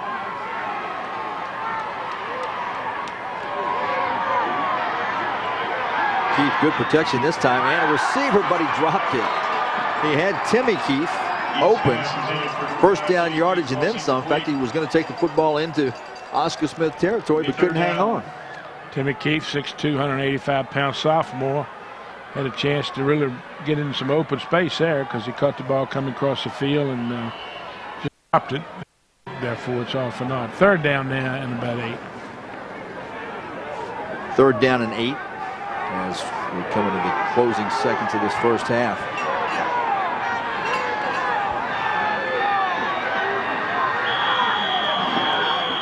And Osbourn's confused, so they're going to take a timeout as we'll take a look at what else is going around on this championship Saturday. Out of town scores, Gretna doing a number on Floyd County right now. Broad Run in Amherst into the second quarter, now scoreless in Division IV Virginia play. High School League thanks program for its commitment to students. Earlier, in support of league programs. Franklin wins the Division I title over Clintwood, and in a wild one, James Monroe outlasts Brookville.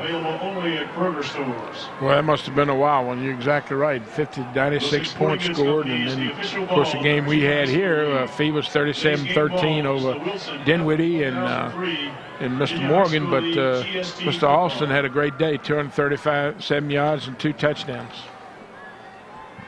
Virginia High School League thanks Wilson Sporting Goods for its sponsorship. I mean, it is flat snowing there, guys. Well, they said it was going to intensify and get about an inch and a half between the time that we kicked off shortly after 4 o'clock and 5:30, and I don't know if we'll get the inch and a half, but it's definitely sticking. If it keeps coming down like I'm looking at it, you won't get it. Third down for you can see it on the field really now. It's covering the field.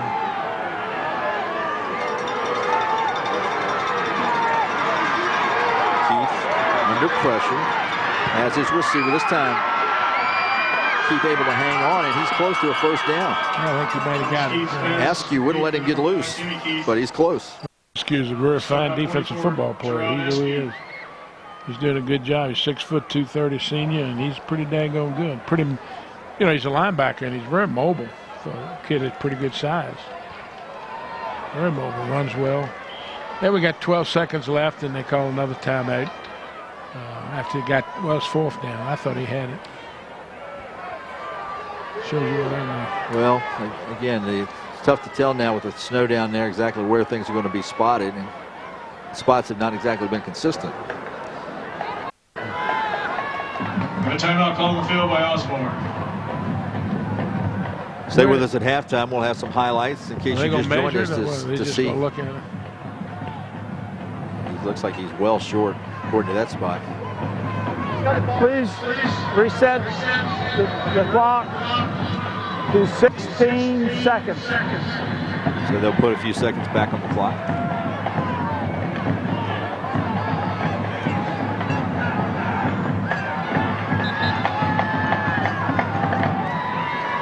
Richard Morgan coaching like he's in a tight ball game right now.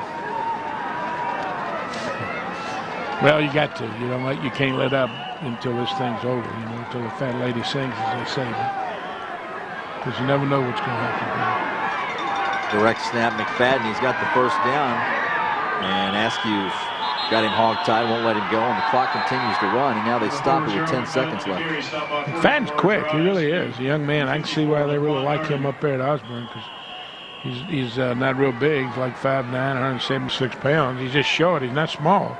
But that's a first down he's for Osbourn. quick as can be, and he hit it up in there and got the first down.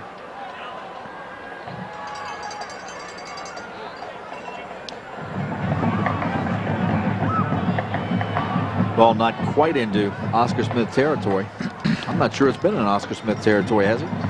Let's see. Started on their own 29, and I'm not sure they've gotten it in there yet. Oscar Smith on the 22nd, the 22. They punted. 33. They punted. They had a 4th down on their own.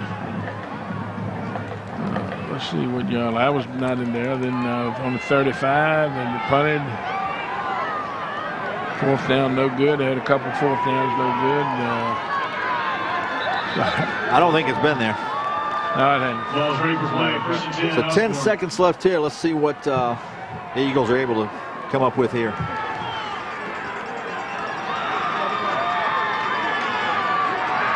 Keith overthrows his receivers, overthrew the defenders as well. And now 4 seconds remain.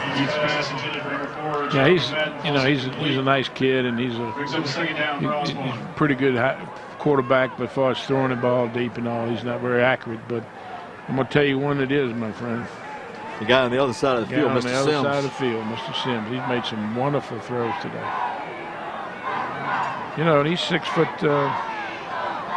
2, 215 pounds as a junior. And that is the prototypical Division I quarterback. That's perfect. Should be the final play of the half. Look at this. I got him back there. 2, 4, 5 players around the 30-yard line. And an incomplete pass. with 1 second left, so it was not the last play of the half. I don't know who he threw it right between three of them. Somebody brings up a third down for Osbourn. The three receivers over on the right side, and he went right between three of them. So either the receiver broke a route or the young man just got rid of it. So you got third down 10. So now you go to the end zone and hope to get a foul, pass interference is about the best you can hope for right now. 3 receivers right, 2 to the left. Oscar Smith rushes 5.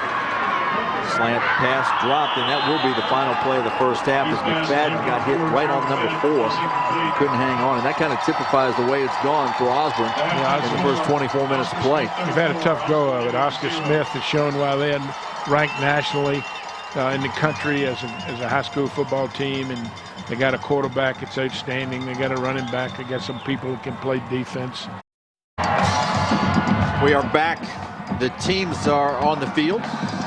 Oscar Smith out. They've already in the locker room. Of course, I would imagine that they've got a lot of new strategizing to do because they're in big trouble down 34-0 as we head back down to the field.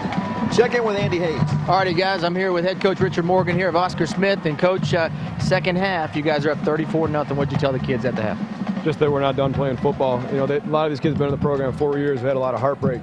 So this is our last 24 minutes of football, so we're not about to just stop playing. And Osbourn's a good team. They got a lot of athletes, so it's like it's 0-0 for us. Coach, in the first half, you threw the ball down the field a ton, hit some big plays. Will you try to do the same in the second or try to run the football? We'll do whatever they give us. If they keep playing man coverage, then we'll keep throwing the ball. If they want to change it up, we'll run the ball. We'll kind of just do whatever they allow us to do. All right, best of luck here second half. Thank you. All right, head coach Richard Morgan, guys, back up to you in the booth. He wants to look at it like it's 0-0, huh? I'm not sure that bodes well for Osbourn. No, but when you're leading 34-0, you can say things like that, you know. But but he wants his kids to stay in, you know, keep their intensity so they play hard. I understand completely and agree, and it wouldn't be fair to the kids if he didn't have that attitude. Exactly, man. That's why he's a coach, and the kids are saying, "What's wrong with him? We're leading 34-0." You know. That's okay. I mean, it'd be bizarre, but they put up 34 points in 24 minutes. So who's to say that Osbourn couldn't do the same thing? I mean, absolutely. You never know. But I know the kind of feel here that the ground crew came out and cleared all the lines off and hash marks so you can see them, and getting a little snow up here, big guy. This, of course, the second half of our doubleheader. We had not as lopsided a football game, but certainly a convincing performance by the Phoebus Phantoms as they were able to win their state championship 37-13 over Dinwiddie from the Central region. So Oscar Smith trying to make a clean sweep for the Eastern region. There's Philip Sims, who 5 touchdown passes in the first half, a new Virginia High School League all-time record, and the guy's just a junior. 5 touchdown passes in the first half, and yeah, he's just a junior, 6'2", 215, and wherever he goes, they're going to get a good one. But that big guy he's throwing it to, Virginia's already gotten a commitment from him, so that means that he'll be going up to UVA, and he's going to be a good one too. He's got great hands and speed and size. This championship game is brought to you by the Virginia High School Look League. at the cheerleaders down there. They staying warm with their hand blowers there, you know. Andy, what do you have for us down there? Well, guys, I wanted to hit on one thing that Richard Morgan said there a second ago. He said, we're not going to look at this game at anything but 0-0 on the scoreboard. Before they went into the locker room, he took his entire coaching staff and huddled them around on the outside of the locker room. Let the players go in first.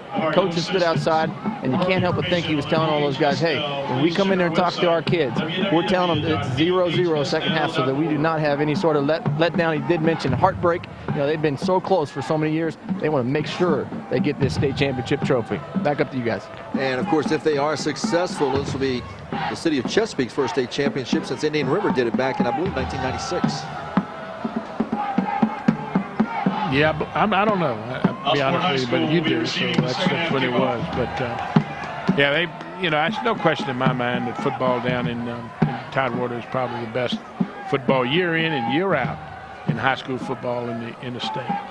And this Oscar Smith is a nationally ranked team, and and that proves that again. And Osbourn has been sort of the underdog through this whole tournament, and now they finally met somebody that's really what I call a boy dog, man. They're strong. And, they're a good football team.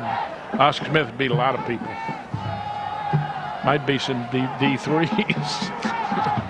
Well, they've got some guys we're going to see at D1. I can promise you that. And we're not talking. I mean, Askew certainly a Division I player. Yeah, we're going to see more than one.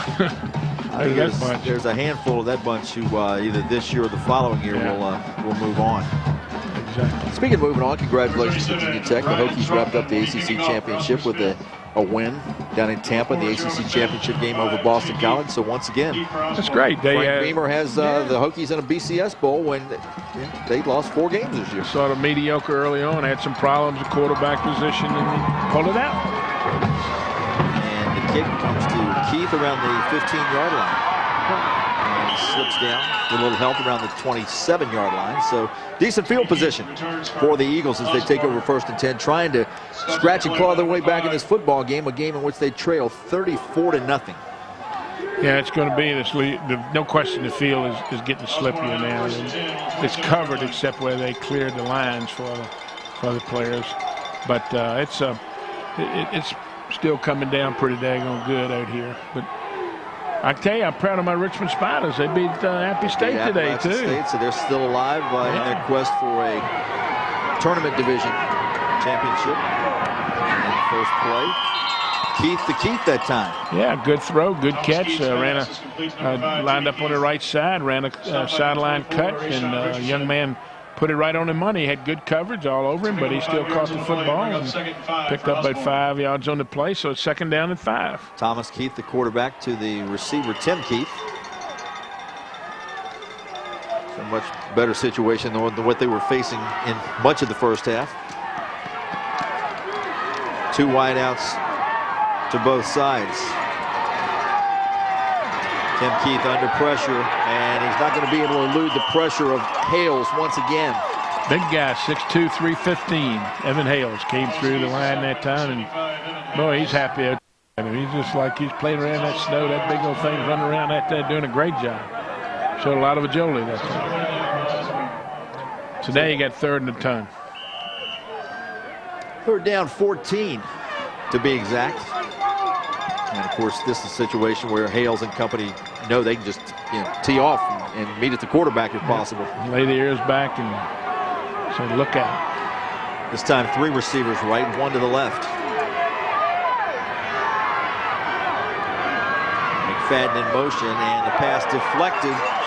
Jamar Gray got the hand up, and the play looked like it had a little potential. But we'll never know. No, we won't, because Gray did what he's supposed to do. He rushed the passer, got as deep as he could get. Then he got his hands up in the passing lane and knocked it down. So it forces Osbourn to punt. So they use 1 minute on the clock and go 3 and out. Smith, one of the deep men. And a low kick. And the hit of the game so far. Good hit. Osbourn's number 36, Marcio Roy. Where Roy laid a bonnet on him. He certainly did. As soon as he caught the ball, came up, look, you can see he comes up looking for it. Right now, didn't call fair catch, boom. Terrian Simmons, probably guilty of a bad choice there. Yeah, he should have fair catched that one. He thought he was going to catch that thing and run, you know. But Roy had other ideas. And the ball right at midfield, so outstanding field position for Oscar Smith in their initial drive of the second half, already up 34-zip.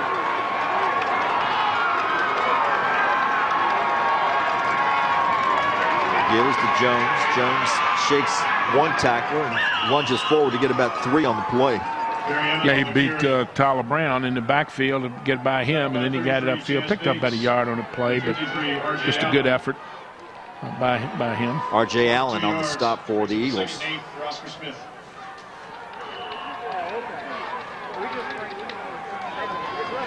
They'll give him 2, 2nd down and 8. Snow started falling late in our earlier game, and it seems like it may have, well, it's still coming down pretty good, like you said, Ray.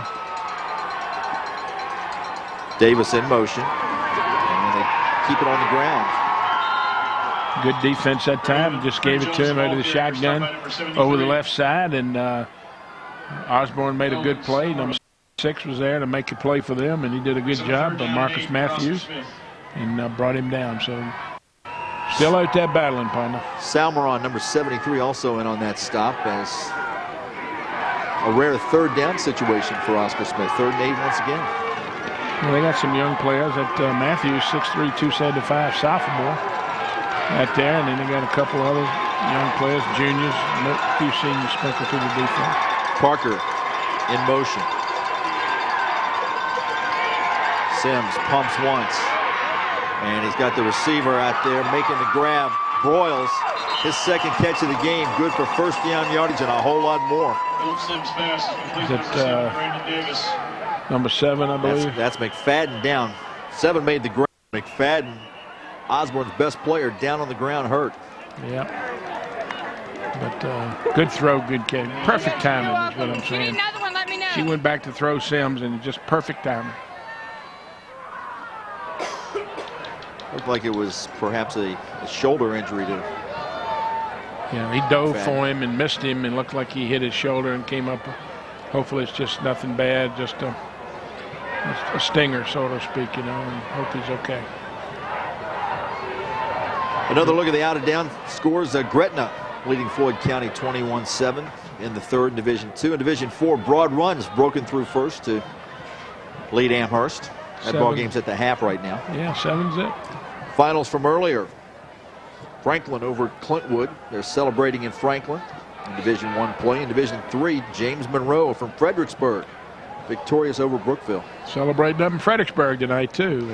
And of course, the party's on in Hampton, where Phoebus taking care of Dinwiddie, 37-13. Let's go down on the field where Andy's standing by with one of the, not just Oscar Smith all-time greats, but one of the all-time greats to ever play in the state of Virginia, Kenny Easley. That's right. I'm here with Kenny Easley. Now, for those of you that don't know about Kenny Easley here, I'm going to tell you, he's one of the greatest safeties to ever play the game of football. He was an 8-time All-Pro guy consecutively in the NFL, consensus 3-time All-American at UCLA.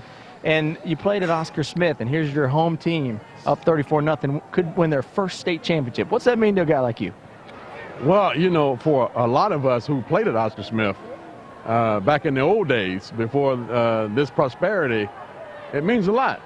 And as you can tell by the fans out here, it's very special for a lot of folks and for a lot of us athletes that played at Oscar Smith. So I am absolutely excited for the team, excited for Coach Morgan, and excited for Oscar Smith because this is really special. Hey, Kenny, now, Kenny Easley and I go back a long way.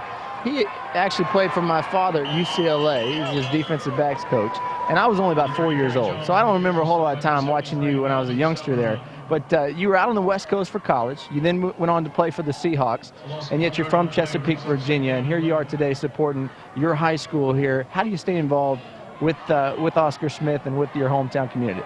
Well, I moved back here in 2000. But first let me say that I absolutely enjoyed playing for your father. Well, good deal. He was a great man and taught me a lot about playing football. So that's the first thing. Secondly, like I said, I moved back in 2000. And immediately I wanted to become re-engaged with Oscar Smith because I spent 4 years there, had a great time, and it meant a lot to me. So when Coach Morgan signed on and the team started having success, you couldn't do anything but be involved. And so I have supported the team and decided that when they made it to the state championship game that I had to be here to be a part of it. Well, hey, we're sure glad you stopped by. It's great to see you. And as always, happy futures to you, whatever you're doing. Okay, buddy? Thank you very much. All righty, Kenny Easley, guys, back up to the booth. One of the great Tiger alums here, one of the great football players of all time. And the rich get richer as Sims tosses another touchdown pass, his 6th of the game. That time he hooked up with number 3, Josh Broyles. 25 yards out, point after try. No good. No good. Got to work on it. That's the only thing that's faltering for this Oscar Smith football team is their point after attempts. The only thing that's faltered today. for Oscar Smith. Everything else, defense is playing well. And passing game, his kid Sims is special. And he's hitting all his receivers. It's just so giving every impressive. one of them a chance. So impressive, Ray, that he is. These guys are being hit right in stride. It's not like they're having to stretch or dive or reach back. I mean, he is just right on the money with these passes. He's a very, very fine quarterback, and next year he might be the most recruited quarterback in the country next year. Didn't hear anything there, but anyway. Well, I mean, I certainly don't have anybody better than him that I can think of right now. I'm sitting here trying to think of the type of system that he would fit in, and certainly he's not going to be a Michigan guy or somebody who's learning to spread offense. But boy, just somebody who's looking for a straight drop back situation, this guy would be the guy. He would be the man. He like a guy at if a guy at Texas Tech gets the Auburn job, Virginia, they can they need a quarterback. And of course, it got Taylor up at Virginia Tech, so they really don't need him. Well, but this guy's so good, you might alter your system a little bit. Yeah, that's right. Sometimes you recruit players for the system. Sometimes you recruit players and then tweak your system a little bit. As Osbourn will take over 1st and 10 from their own 22-yard line, down 40-0 now with 8:16 to go in the third. Yeah, it's great to hear Kenny back here, and you can see what a great supporter he is of Oscar Smith High School and the community, and he's one of the fine people that you'll ever talk to. Of course, Kenny, great pro career as it was, but actually cut short when he had the kidney ailment. The kidney problem, but he was all pro every year he was up there. And good to see him doing well physically and in life in general. There's more pressure, and Keith goes down once again. Great pressure by the defense. They just all come and laying their ears back, man. Number 74. Corey Stewart. Stewart's there to make the play, and they're just taking turns now, buddy. They have ears back and just coming after them, and that's what you got to do. And it's got it up to 40-0, and I think Coach Morgan, you'll be seeing some new numbers in there here in a little while. Not for a couple series. Well, according to his theory, it's only 6-0. Yeah, I know. But, he said it was 0-0 starting the second half, right? Yeah, that's what he said. One Keith in motion. He gives it takes it from the other Keith, and not able to do it. Askew again showing great speed from that linebacker spot. He's a good football player, that young man. He runs from sideline to sideline as a linebacker, and he does an outstanding job. I'm not sure where he's headed. I want to say he's being recruited by Tech, and he reminds me of Vince Hall. Yeah, he can run. He's got good size. He's 230. Former Western Branch High School star. Yeah, but he's got a lot of ability because he can go sideline to sideline and make a play, and that's what goes up here. Coach Foster and Coach Beamer, they want some guys like that to play in linebacker position, I'll tell you that. 3rd down, 17 needed for the first down.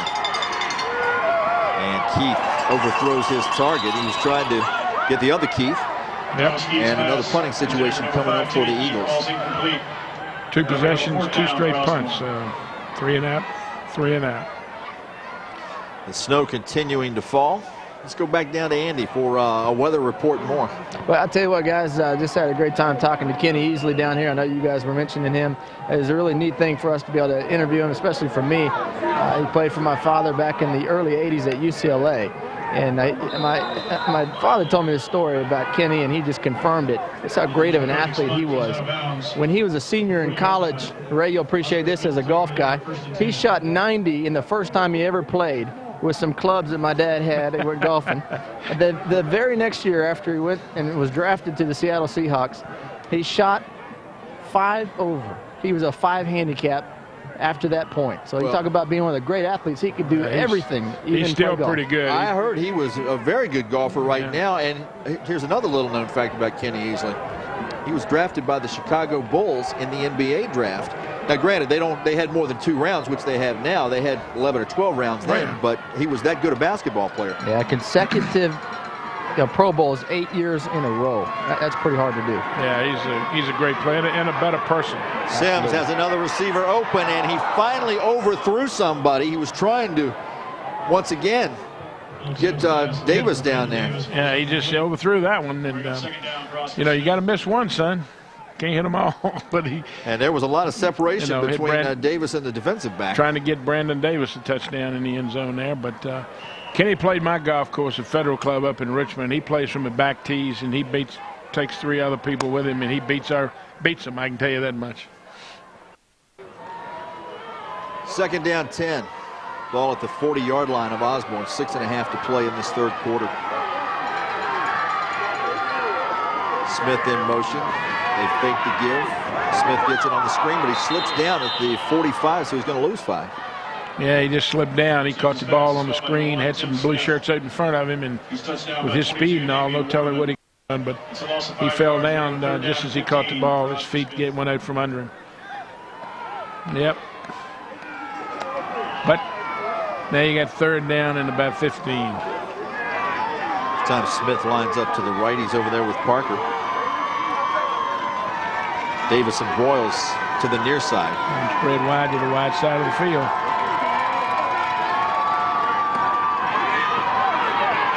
Sims with all day to throw. And again, out of the reach of Broyles.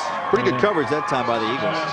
Yeah, they ran stride for stride with him, but he threw it when nobody could get it unless his receiver got it. He threw it a little past him, past Broyles. He's trying to get him a touchdown. I can tell you that right now. No, I tell you what, I do think that the field is slowing some things down, and that may be why he's overthrowing the receivers, because they're not where they normally would be if it not been for the snow. Probably exactly right, John.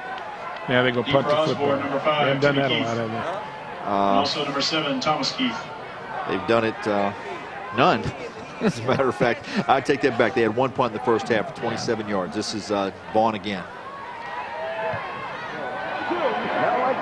And the kick caught by Keith at the 5 to the 10, out of bounds around the 13-yard line.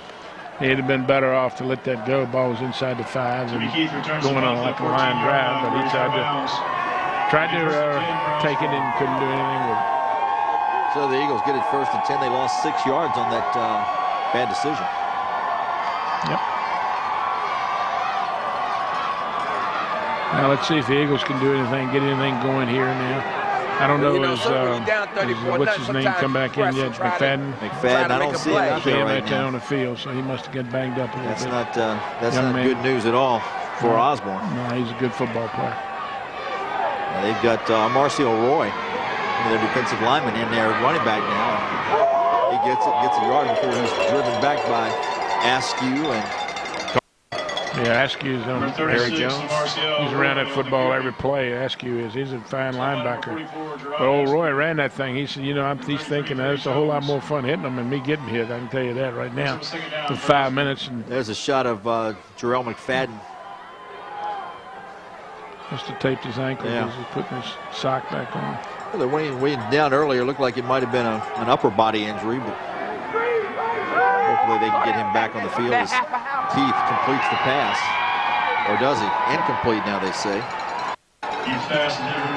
Trying to hit number 16. Matt Clark down there. Coming over the middle and just couldn't hang on to it. And now you got 3rd down, now 9. And 3 folks coming in. Still trying to move the ball. Still trying to get some points on the board.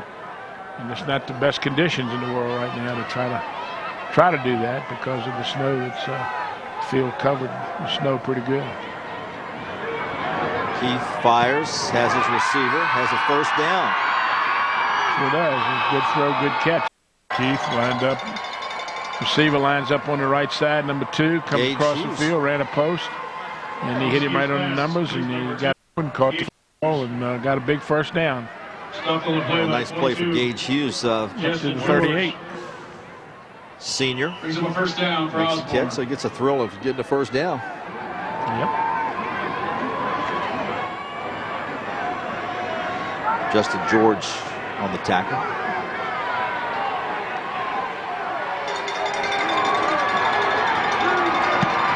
Another pass deflected at the line. Big 75. That's at least the 3rd time that's happened today. Is that Hales again? Yes, it is. Big 75. Old Hales has had himself a good game today. He's playing really good. He's junior too. He's going to be back next year to knock passes down. 6'2", 315. Look at him. He's excited, man. He knocked that ball down. It's a lot of fun for a defensive lineman when you do that. And you know you rushed as hard as you can rush, and then you get your hands up and knock it down. 2nd down and 10. 3 wideouts right, 1 to the left. For Thomas Keith, the quarterback. No. And the pass overthrown. Had it been thrown the way it should have been, Askew was there. Might have stepped in front of it and made the catch. Yeah, Askew's in great position right in front of the receiver, and the ball was overthrown. It'll be on the right side. If it hadn't been, he might have walked in the end zone because he probably could have picked it off. So 3rd down and 10.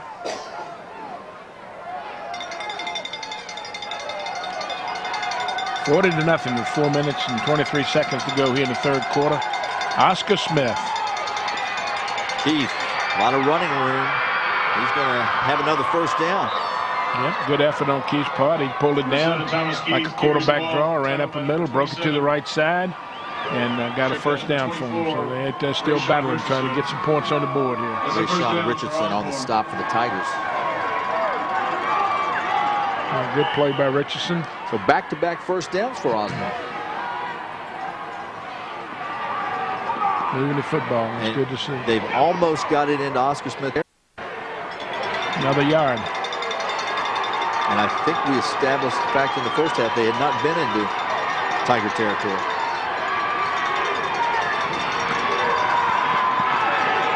Good time this, and the pass underthrown. He had a man out there open. Yeah, he tried to hit him on the left flat. He sent receiver deep, one across the middle, had trip receivers over there. One of them just sort of sit down over on the sideline, and he looked to his left, threw the ball, but underthrew it, so you got 3rd down now. Steve Slayton, the intended receiver for the Eagles. We're giving the boys a good workout there on the other side. Oscar Smith's getting a good workout, rushing the passer and playing pass defense.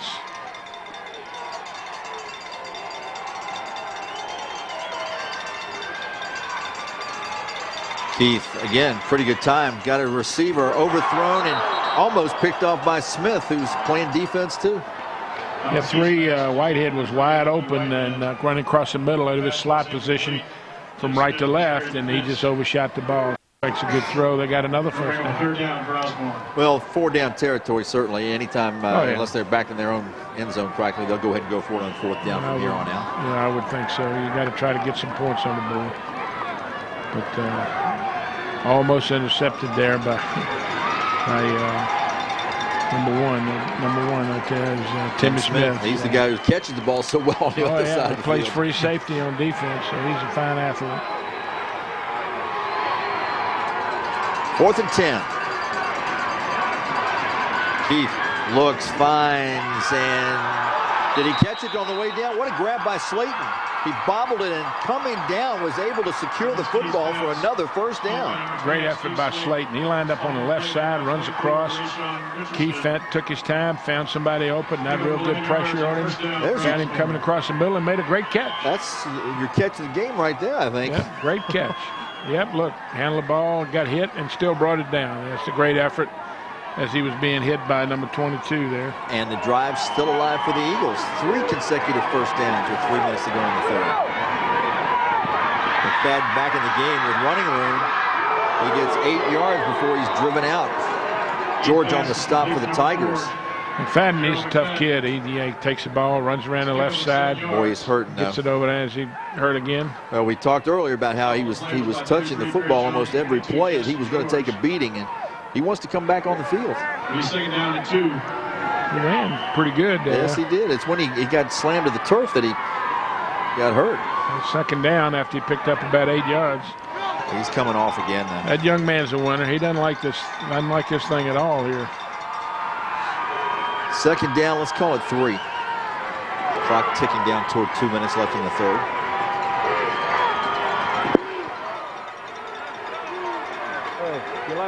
Keith on the fake to Roy. Has a receiver in the flat for another 1st down. Yeah, 3 1st downs in a row now. This will be 4 now as Chris Irving makes the catch. 4 straight in a row. Irving made a catch over on the right side. He just goes at, and defenders are giving him a little room because the turf is a little bit on the wet side and slick, and so they're not letting him get behind them, and They're making good decisions. Get him the ball. Kid made a great catch. So Osbourn not only in their territory, but looks like they might be able to get some points on the board here. Keith, receiver, another great grab by Slayton across the middle. Now they say incomplete. Well, I thought he had that. He really did. He laid out and thought he had it, but I guess he didn't bring it in. But he gave a great effort as he ran a post from the left to right. And boy, down for the Eagles. Keith threw it in there too. Couldn't bring it in. He didn't have it. Couldn't bring it. So 2nd and 10. Minute 36 left to go in the third. 2 wide outs to each side.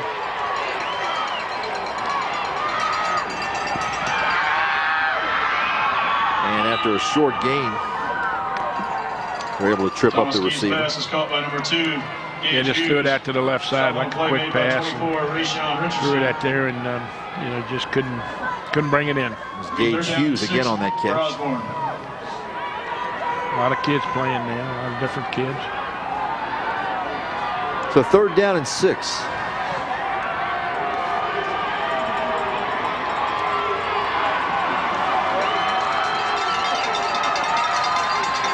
Keith with time, floats one in the right side and nearly intercepted. Double coverage. Tim Smith, one of the defenders down there, and the other was Roderick Bannon. They had better chances to catch the ball than the intended receiver.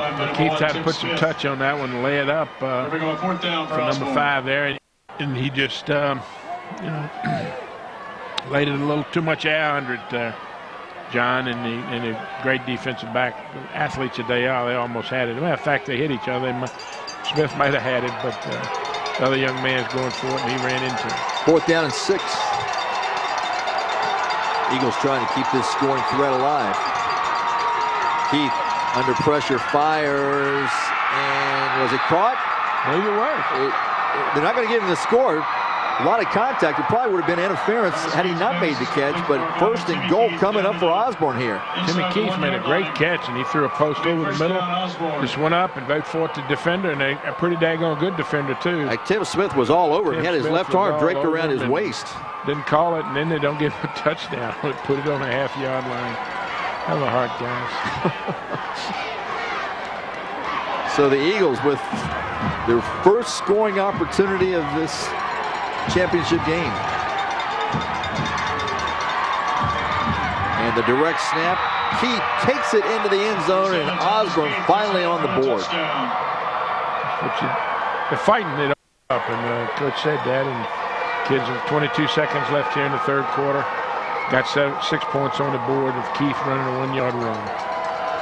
That was all Keith, really, that whole drive, passing the ball down the field, running the ball to get some first downs as well as that Grace catch by Slayton, though, when he bobbled it, kept it alive. Slayton made a great catch, and then right here the post pattern where they beat the defense and got another big first down. They're going to go for 2. Yep. Keith fakes the throw, fires, and off the hands of Tim Keith. Tom Keith trying to get Tim Keith, and it'll go incomplete. But there's a flag on the play with 22 seconds left in this third quarter. Pass interference, I guess.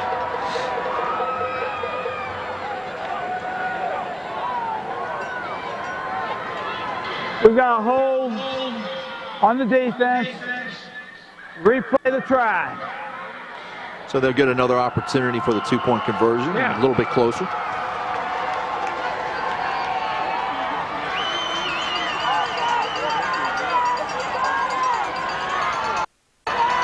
Everybody in tight, direct snap to Roy this time, and he powers his way into the end zone.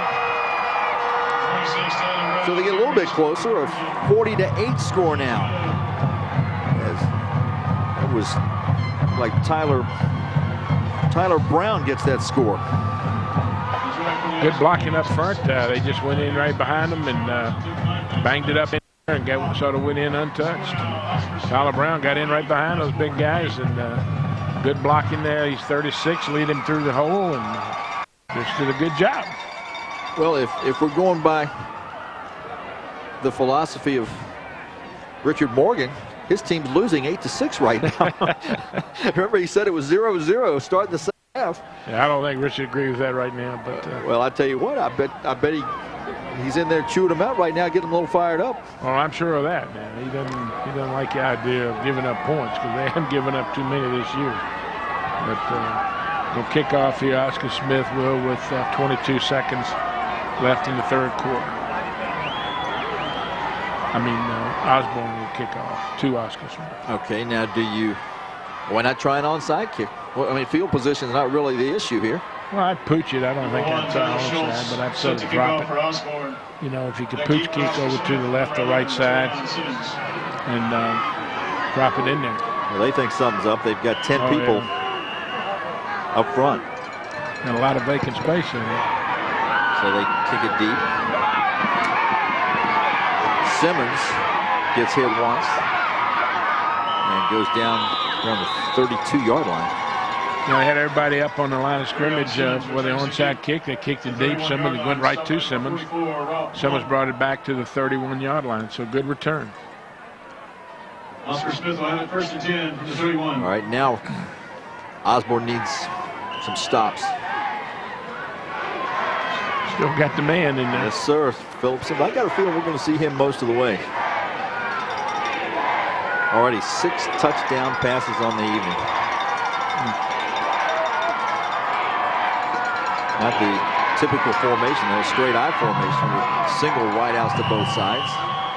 Straight ahead to give to Perry Jones, and he gets a couple. Stopped on the play by 76, Marcus Matthews. Marcus Matthews on the stop for the Eagles. Brings up a second down and 8 for Oscar Smith. And with that, we come to the end of the third quarter in our Division 6 championship game. Oscar Smith still very much in charge, leading Osbourn 40-8. Back with the fourth quarter after this.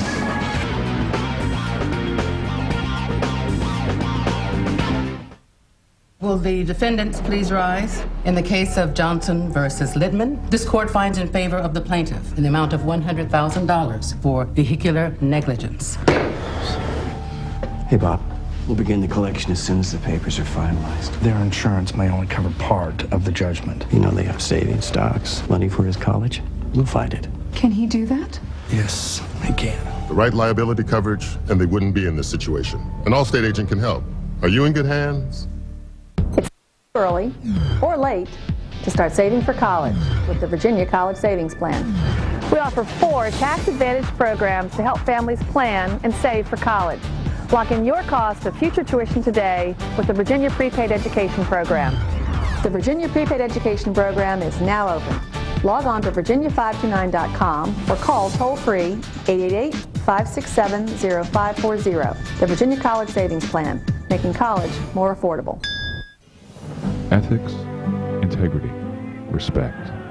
Values we teach our children. Values we should always demonstrate on the field, from the sidelines, and in the stands. You see, good sportsmanship is about more than what we say. It's how we all became great as coaches, players, and fans. Remember, without good sportsmanship, there is no game. A message from the Virginia High School League and your friends at Cox. The Chesapeake Public Schools is a comprehensive public school division in Virginia's Southampton Roads region. It's a 100% fully SOL accredited school division serving nearly 39,000 students. An emphasis in literacy and in integrating technology, along with high-quality teachers and support staff, Chesapeake boasts the highest graduation rate in the region. Of the 17 Virginia high schools earning the Wachovia Sportsmanship Award, 5 were in Chesapeake. The Chesapeake Public Schools, educating all the children of all the people. We head to the fourth quarter. John Castaway along with Ray Tatum. Let's go down to the field where Andy Hayes is standing by. All righty, I have Gail Pope here, the superintendent for Manassas City High School. She is here, Manassas City School is here. Gail, what does it mean for a local school of yours to be in the state championship? Well, we are a small town with one high school, and all of our citizens from Manassas are here in spirit tonight. This was at the Christmas parade last night. We had a 3 hip hip hooray for our football team, so it means everything. Well, the Osbourn family of fans, the parents, the kids, they all came down to support the team, didn't they? Yes, they did. They traveled down here today with winning on our hearts, and our kids are playing magnificently. Thank you so much for joining us. Thank you for having me. All righty, guys, back up to you in a bit. First play of the fourth quarter, Askew catches a pass out of the backfield. He's still on his feet into Osbourn territory. The first time he's gotten in the act receiving today, but just showing that he's got some versatility in addition to being a standout linebacker. Yeah, he looked pretty good there. Catching the football, and but he is a great linebacker because he can run from sideline to sideline. Well, I tell you, after 3 quarters, it's 40-8, 381 yards to 120, and you know, I just think that of course Osbourn is really playing hard, and he came back quite a bit from what it was at halftime. 1st and 10, give straight ahead, and maybe a yard at most. As a lot of gang tackling going on right there. Luquan Darden. Stop by number 78. Actually, check that 78 made that tackle. They're putting a lot of new faces in that lineup for both sides of the football. 78 did a good job. Oh, whipped his tackle at the line of scrimmage and came through and put a bonnet on him and held him for about a half a yard loss. That's Marco Rivera for the Eagles. So 2nd down and 11 as we're a minute into this fourth quarter.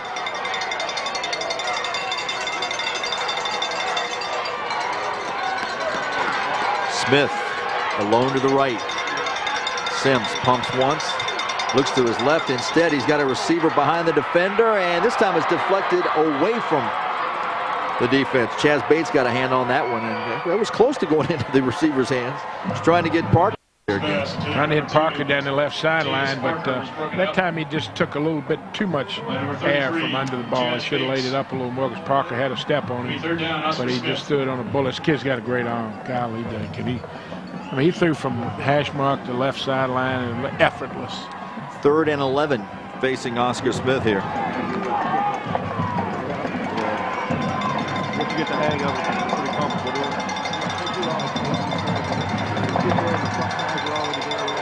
Two receivers both sides. Screen pass. Smith has it middle of the field with blockers in front. Big hole. Cuts back, needs one block. And Smith into the end zone once again. 46-8 the score. Yeah, Smith just took the ball, caught a pass over on the right, a very short pass. It was 3rd down and about 11 yards, 11 to go, and from about the 45-yard line, and Smith just takes it on the end zone. 45 yards on the hookup, but there's a flag down. Coming back. That's certainly what the body language is showing. Could have been an illegal receiver or man downfield. He had a whole wave of people in front of him. Holding on the offense. Replay 3rd down. All right, so the 45-yard touchdown pass, which would have been the 7th of the game for Phillip Sims, is on hold. And anyway, he may get it later, but not on that play. Official call holding on somewhere in the last scrimmage, I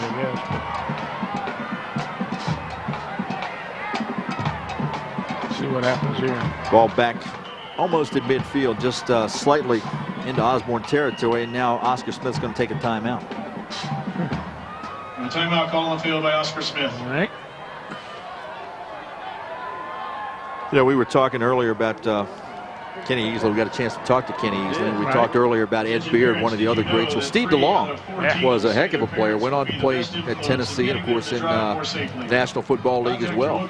Yeah, he and Ed Beard both played at Tennessee and pretty dang on good football players. Went on to play in the National Football League. And Ed Beard, of course, with San Francisco and later coached with Dick Nolan, the 49ers. Yep, sure did. I've gotten to know him through the Hall of Fame down there in Portsmouth, and he's just a great guy. He's very proud of his state, very proud of his Norfolk area, and that's where he lives too. Kenny went back, Ed Beard went back. I don't know where Steve is. I can't speak for him. But I don't believe Steve is in the area, but boy, they were all outstanding players. And as we said, the stadium at Oscar Smith is named DeLong Beard Easley Stadium. I believe that's the right order, but I know it's that combination. That's unbelievable. I mean, they deserve it. They were 3 great high school football players as well as college and professional football players. Sims from the shotgun. 3rd and 15. Sends Jones in motion. Has time. Smith open down the middle and just out of his reach.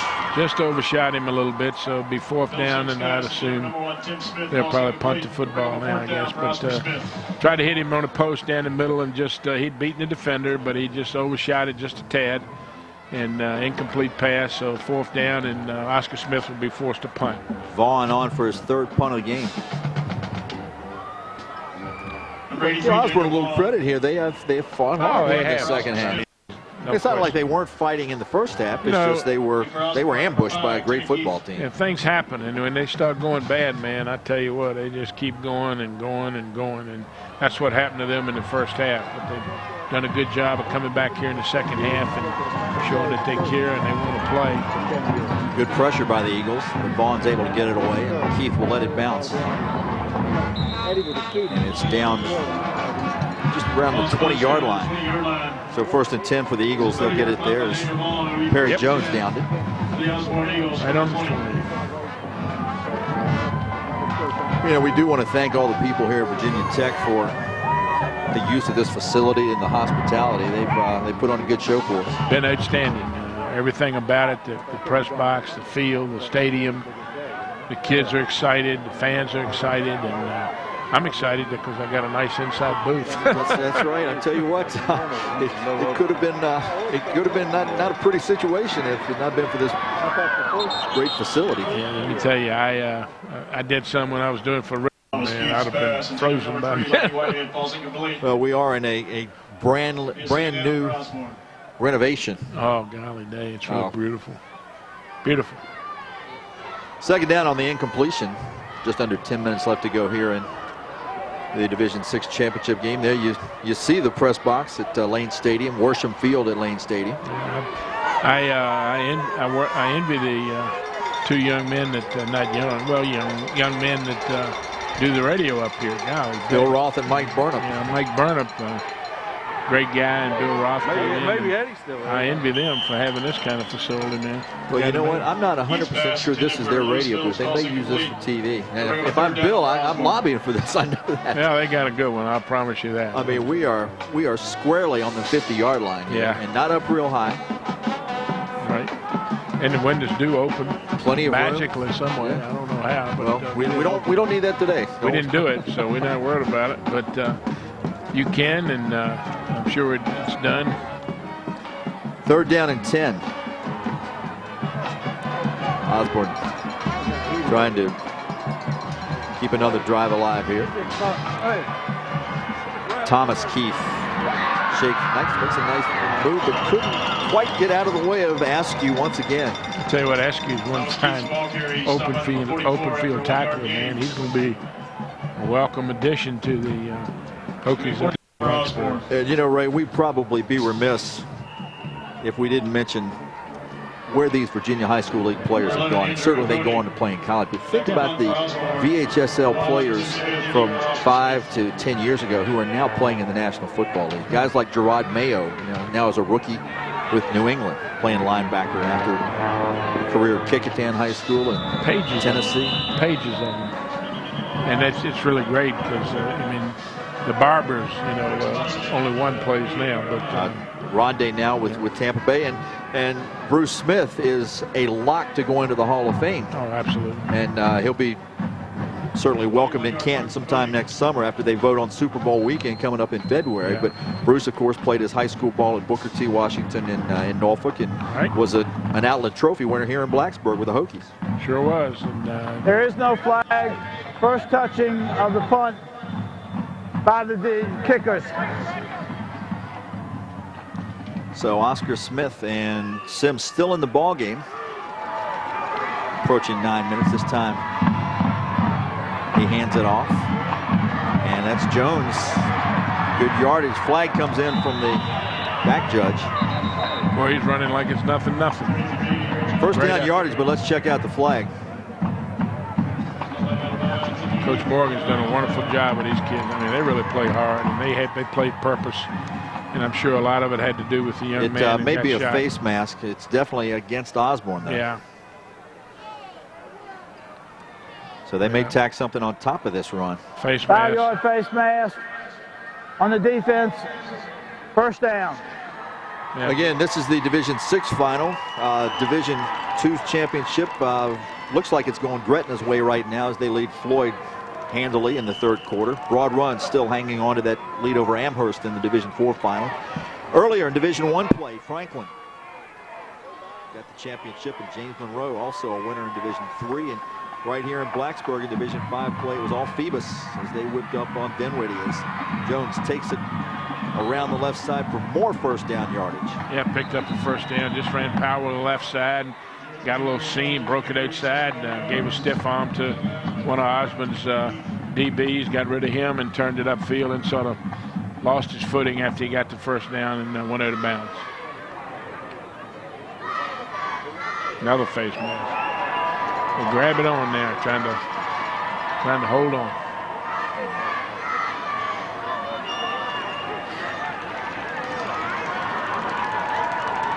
Five-yard face mask on the defense.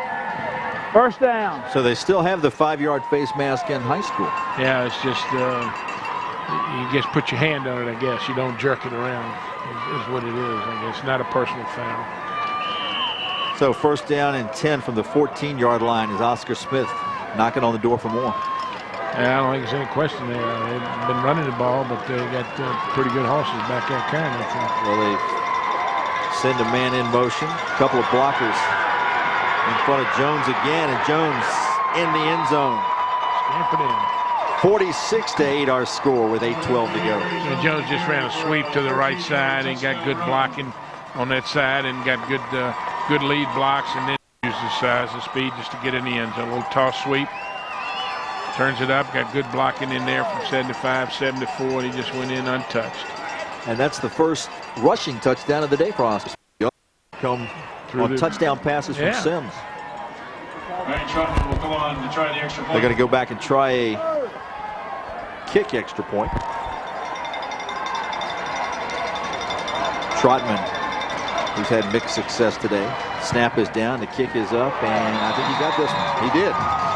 So 8:12 to go. Our new score, Oscar Smith 47, Osbourn 8, as the Tigers on their way to their first state championship.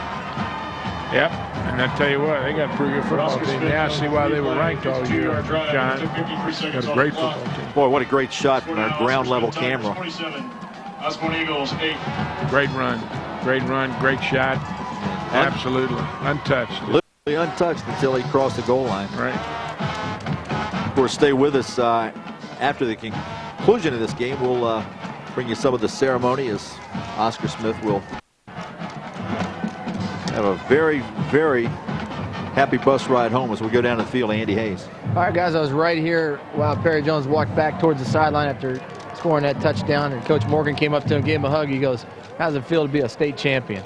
They have a big hug, and they shared a couple moments together, a couple words, and you know, this is just such a big deal for them. Like we talked about, they'd come so close to getting into this game, and here they are putting on one of the great performances, I would think, in a long time in a championship game. Back up to you guys. 8:12 left.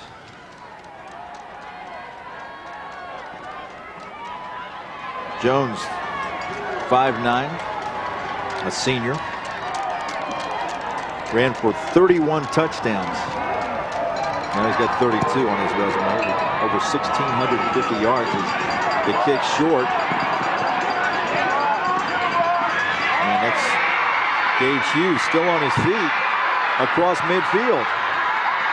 Hughes still on his feet all the way down to the 25-yard line. A super return. Yeah, great effort by Hughes. He bobbled the ball when he came down to him, and then he was able to pick it up, found a little seam, and broke a couple tackles, got it on the left side, and got it all the way down to the 25-yard line. Outstanding return. 25-yard line.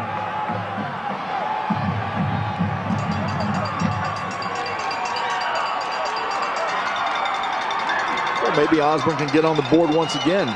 Still got plenty of time, just under 8 minutes. Yeah, got 8 minutes left here, and Osbourn is certainly Certainly haven't given up, have they, Coach? I can tell you that. They're flat, playing hard as they can play. Tight formation for the Eagles. We've not seen McFadden since he came back and went off the second time hurt. They've got Roy in running back, and now the Eagles are going to take a timeout.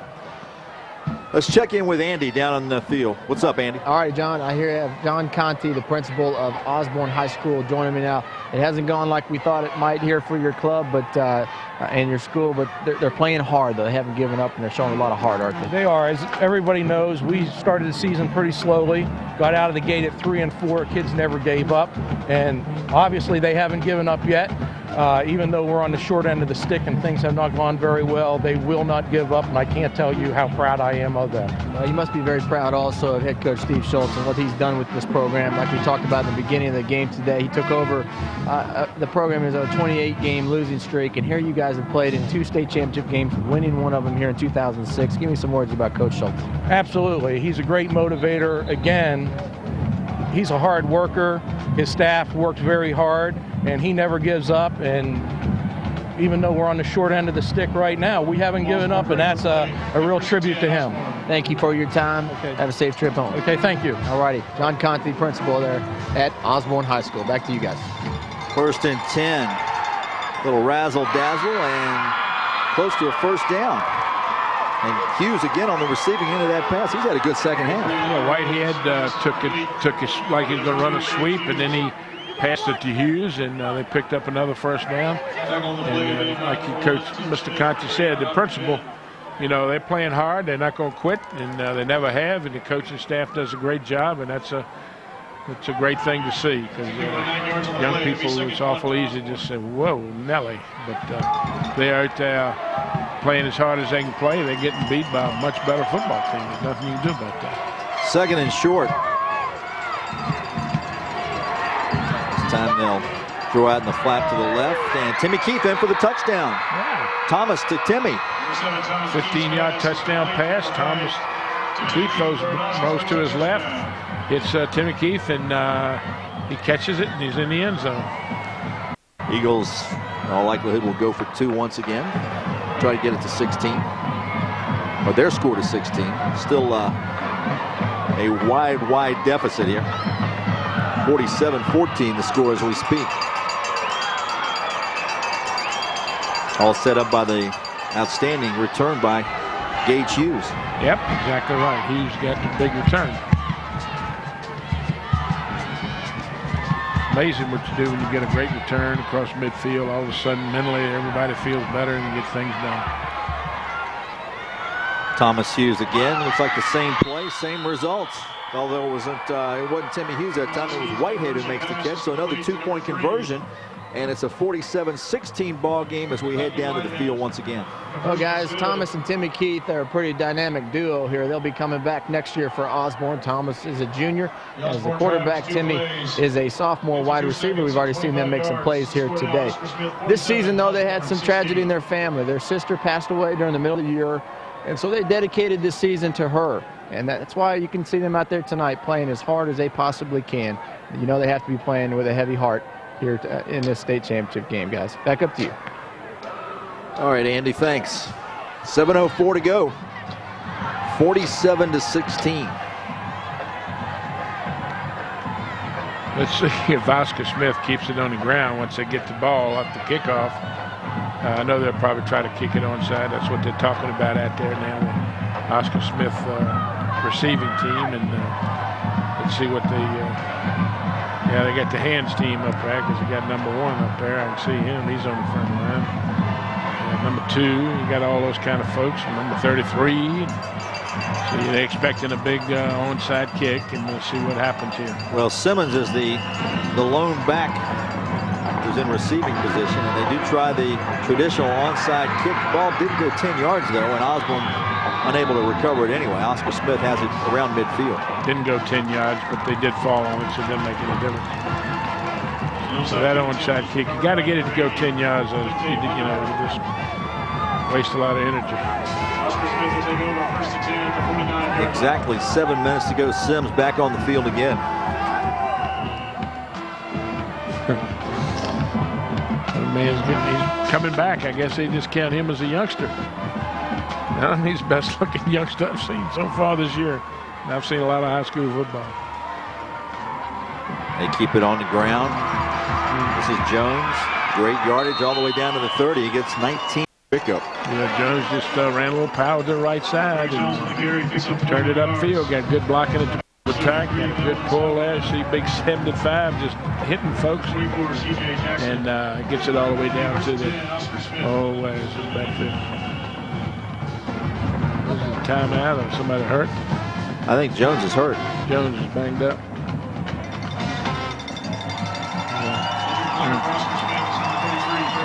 Jones getting a standing ovation from the folks from Chesapeake who made their way here today.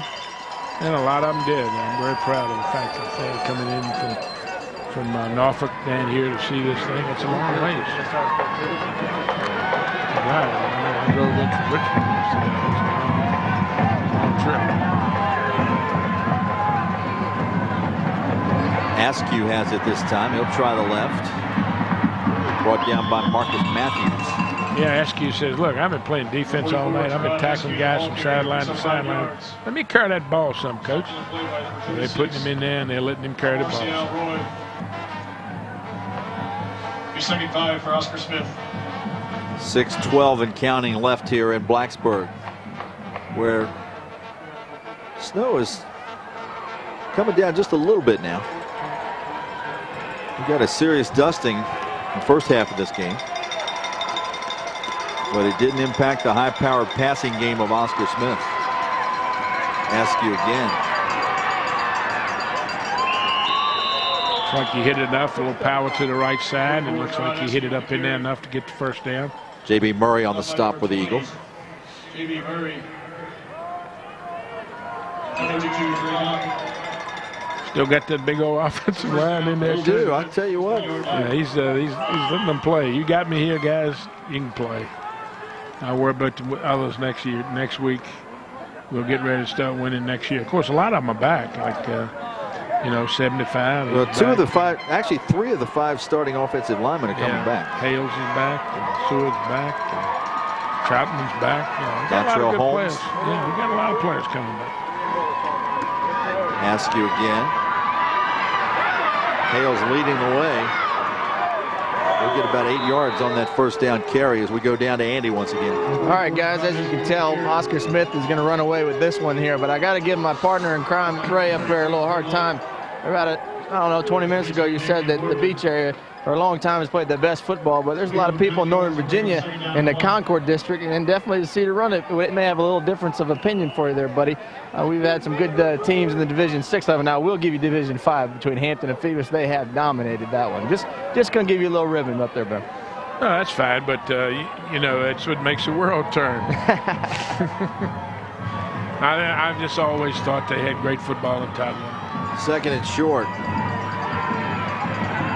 Jones back in. Didn't look hurt there as he's all the way down inside the 5 to the 2. And I'll tell you what, I think a better gauge, we're not talking about necessarily the high school level, but you look at the guys we talked about in the NFL, where do most of them come from? And I think that Tidewater is pretty well represented. The Eastern District, or Eastern Region, actually, certainly more than the Northern Region.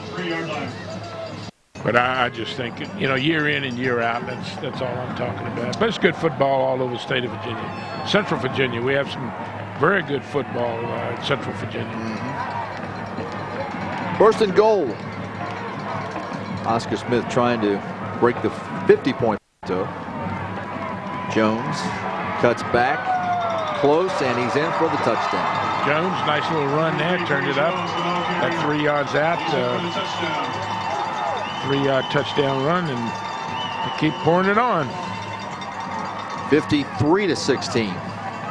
That little comeback that Osbourn's making got them mad. Every time Osbourne scores, they decide we're going to keep the on the field that much longer. Yeah, they get a little mad about that thing. Trotman on for another point after try. He's on for the extra points in.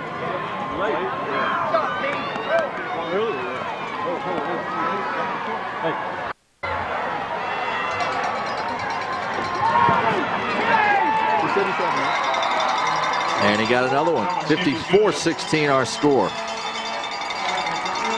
Well, 3:54 to go, 54-16, and let's see if they're going to kick off now to Osbourn. Let's see if they can get something going here and get some more points on the board.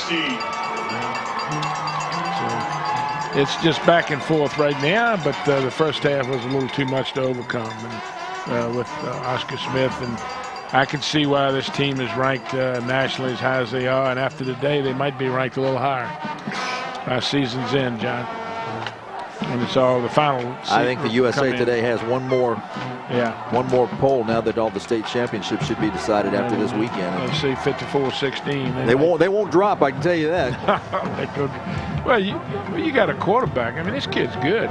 And he's not the fact that he's returning with the guys they got coming back with him means they'll be a preseason top 10 team in all likelihood. Yeah, and they'll be favored again to be down here playing this again next year because he's special. And I mean, there are a lot of quarterbacks at 1A, on the ropes of 1A, or Division I AA, and this kid isn't.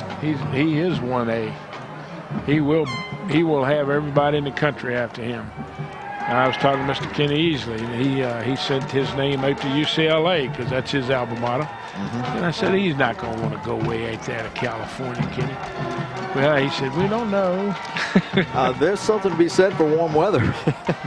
Yeah. And a quarterback, Rick Neuheisel, their head coach, was a quarterback, and he's developed some pretty good quarterbacks over the years. I would say yes. Kickoff. Absolutely. Good field position for the Eagles. They take over 1st and 10 from their own 38 with 3:48 left. Stop by number 24, Rayshawn Richardson, and number 11, Terrion Simmons. Osbourn will have it 1st and 10 from the 39-yard line. Steve Schultz done a great job resurrecting this Osbourn program.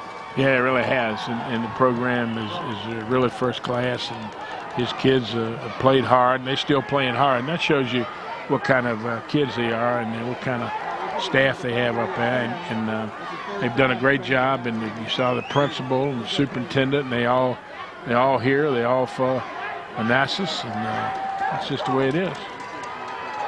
Quarterback keeper and first down yardage for Thomas Keith. Yeah, Thomas picked up another first down, just pulled it down, ran to the left side there, and got a big first down.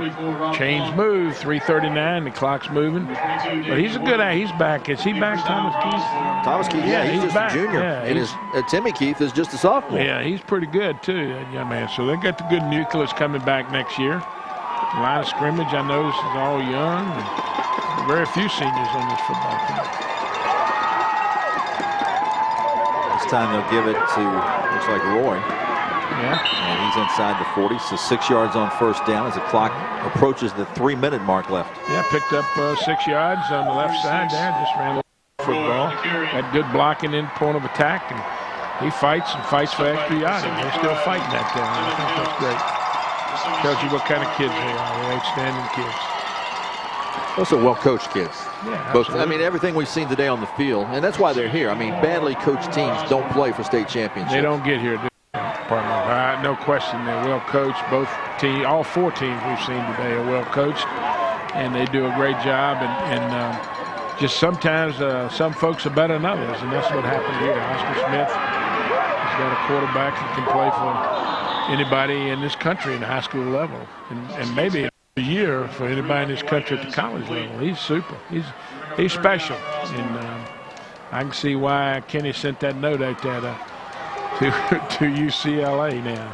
I was teasing him about that a little bit, but I can see why he sent it, because he is special. One question, and we'll never be able to answer it, but there was a time whenever there was no Division 5 and Division 6. It was simply AAA, AA, and Single A. That's right. But we've seen 2 pretty good football teams today in Phoebus and Oscar Smith.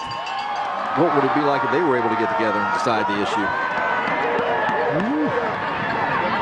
You'd have to have a big place to play, I can tell you that. Well, this would probably still hold it, but yeah. I tell you what, you'd have a heck of a football game is what you'd have. You'd have a great football game because it'd be 2 great football teams, and both of them are very good football teams. Phoebus also is a very good football team. 4th down coming up. Osbourn obviously is going to go for it on 4th and 4. Let's check in again with Andy. I'll tell you what, you just said it, John. That's a great question. I was thinking the same thing today. Who would win between Phoebus and Oscar Smith? I think it would be a great game. I do know that they scrimmaged in the preseason, and it was very physical. Both teams held their own, so it was pretty much an even game. Thomas hooks up with his receiver, and that's Timmy, his younger brother. Yeah, that's going to be quite a combo next year, right there. Timmy and Thomas. Well, that's another bonus for recruiters. You get a quarterback, you get a receiver. If you choose to keep them in those positions, but saves you some money recruiting. You only go to one house. Yeah, let me tell you, Mr. Andy, if Phoebus and Oscar Smith hooked up again, it would be very physical, for real too. Not in a scrimmage. It'd be very physical because you got two good football teams, two physical football teams, and outstanding talent at skill positions. Thomas pumps, looks for a receiver, and threw in between two defenders. Well, he just make his mind up, and by the time he found the receiver, some people were on him, and he just threw it away. Second down and 10. Tell you what, that young man's worked hard today. He's been out there, quite a bit. Thomas Keith has, and he's worked very hard. He's run the ball, he's thrown the ball, he's shown leadership. And he's doing a great job for Osbourn.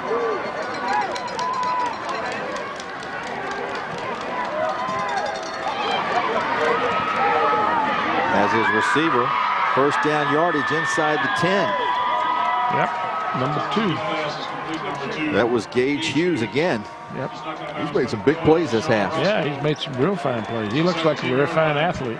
First and goal, Osbourn, just inside the 10. He's a senior.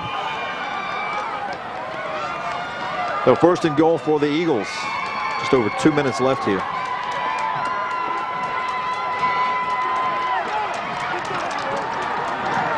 Slayton wide left, one of 3 receivers set to the left.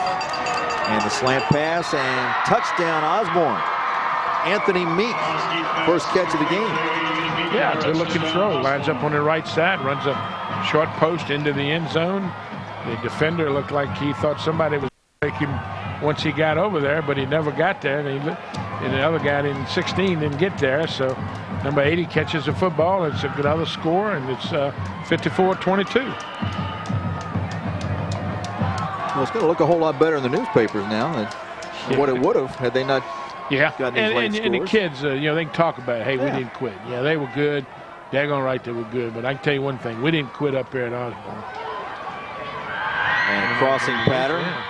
Keith to Keith, and for the third time, they've been pretty darn good on their 2-point tries. They are 3 for 3 on the afternoon. 54-24, 1:56 to go, and nice 2-point play. So they just continue to get after it. Now, I must admit, I think probably Oscar Smith is playing a few folks in the secondary. They've got a few jerseys that aren't sullied yet. Yep. So 1:56 left on the clock. And again, we will be here for the post-game celebration, the ceremony and whatnot. A couple post-game interviews, so don't go away once this ball game ends.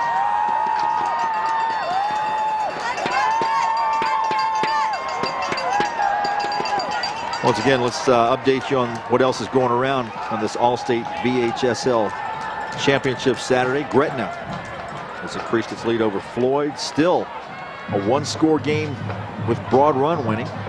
Earlier, Franklin won, JM won, and Phoebus victorious here at Lane Stadium in a big way over Dinwiddie with Sean Alston, 237 yards rushing. Yeah, he's a fine back. He'll be a very good college football player. And he's a good runner, big, strong kid, good speed.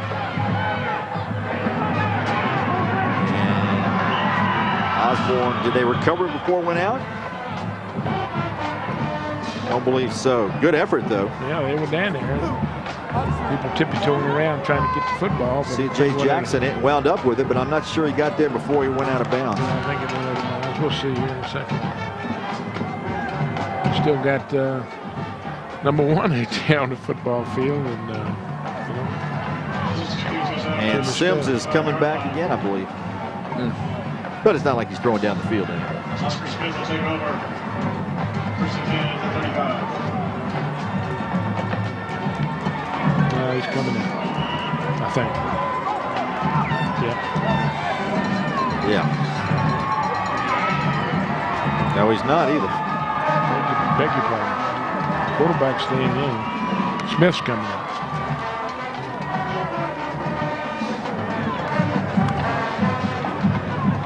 I guess he's a youngster. He's just a junior, so he gets to play a little more. 1:56 left. I hope they hand it off. They do.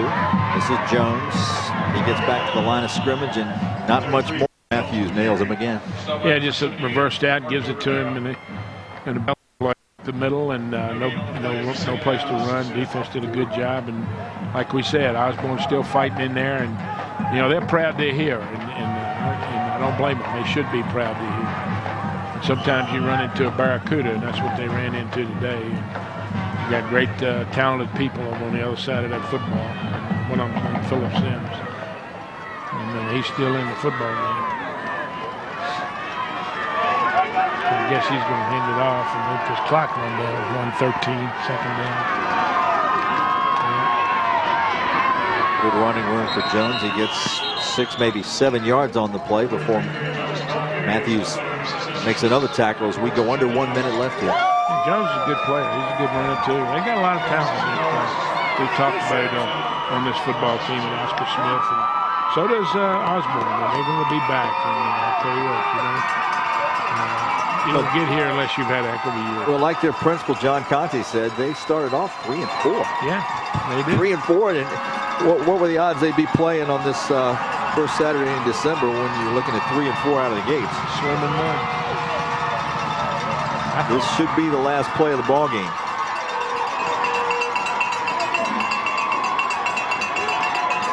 First down, it looks like. Straight ahead, they gave that to the big guy. Yep. Evan Hales on the carry. Big 75 got to carry the football. That's a thrill for the young man. I think it's great. He's 315. He's got another year. He was a load to hit in up in there. And the game's over, folks. Well, that is going to do it. 10 seconds left, and a very impressive victory for Oscar Smith. They earn their first state championship, and they do it in Division 6. Congratulations to the Tigers. We will take a break, come back with some of the post-game celebration as Oscar Smith beats Osbourn by 30.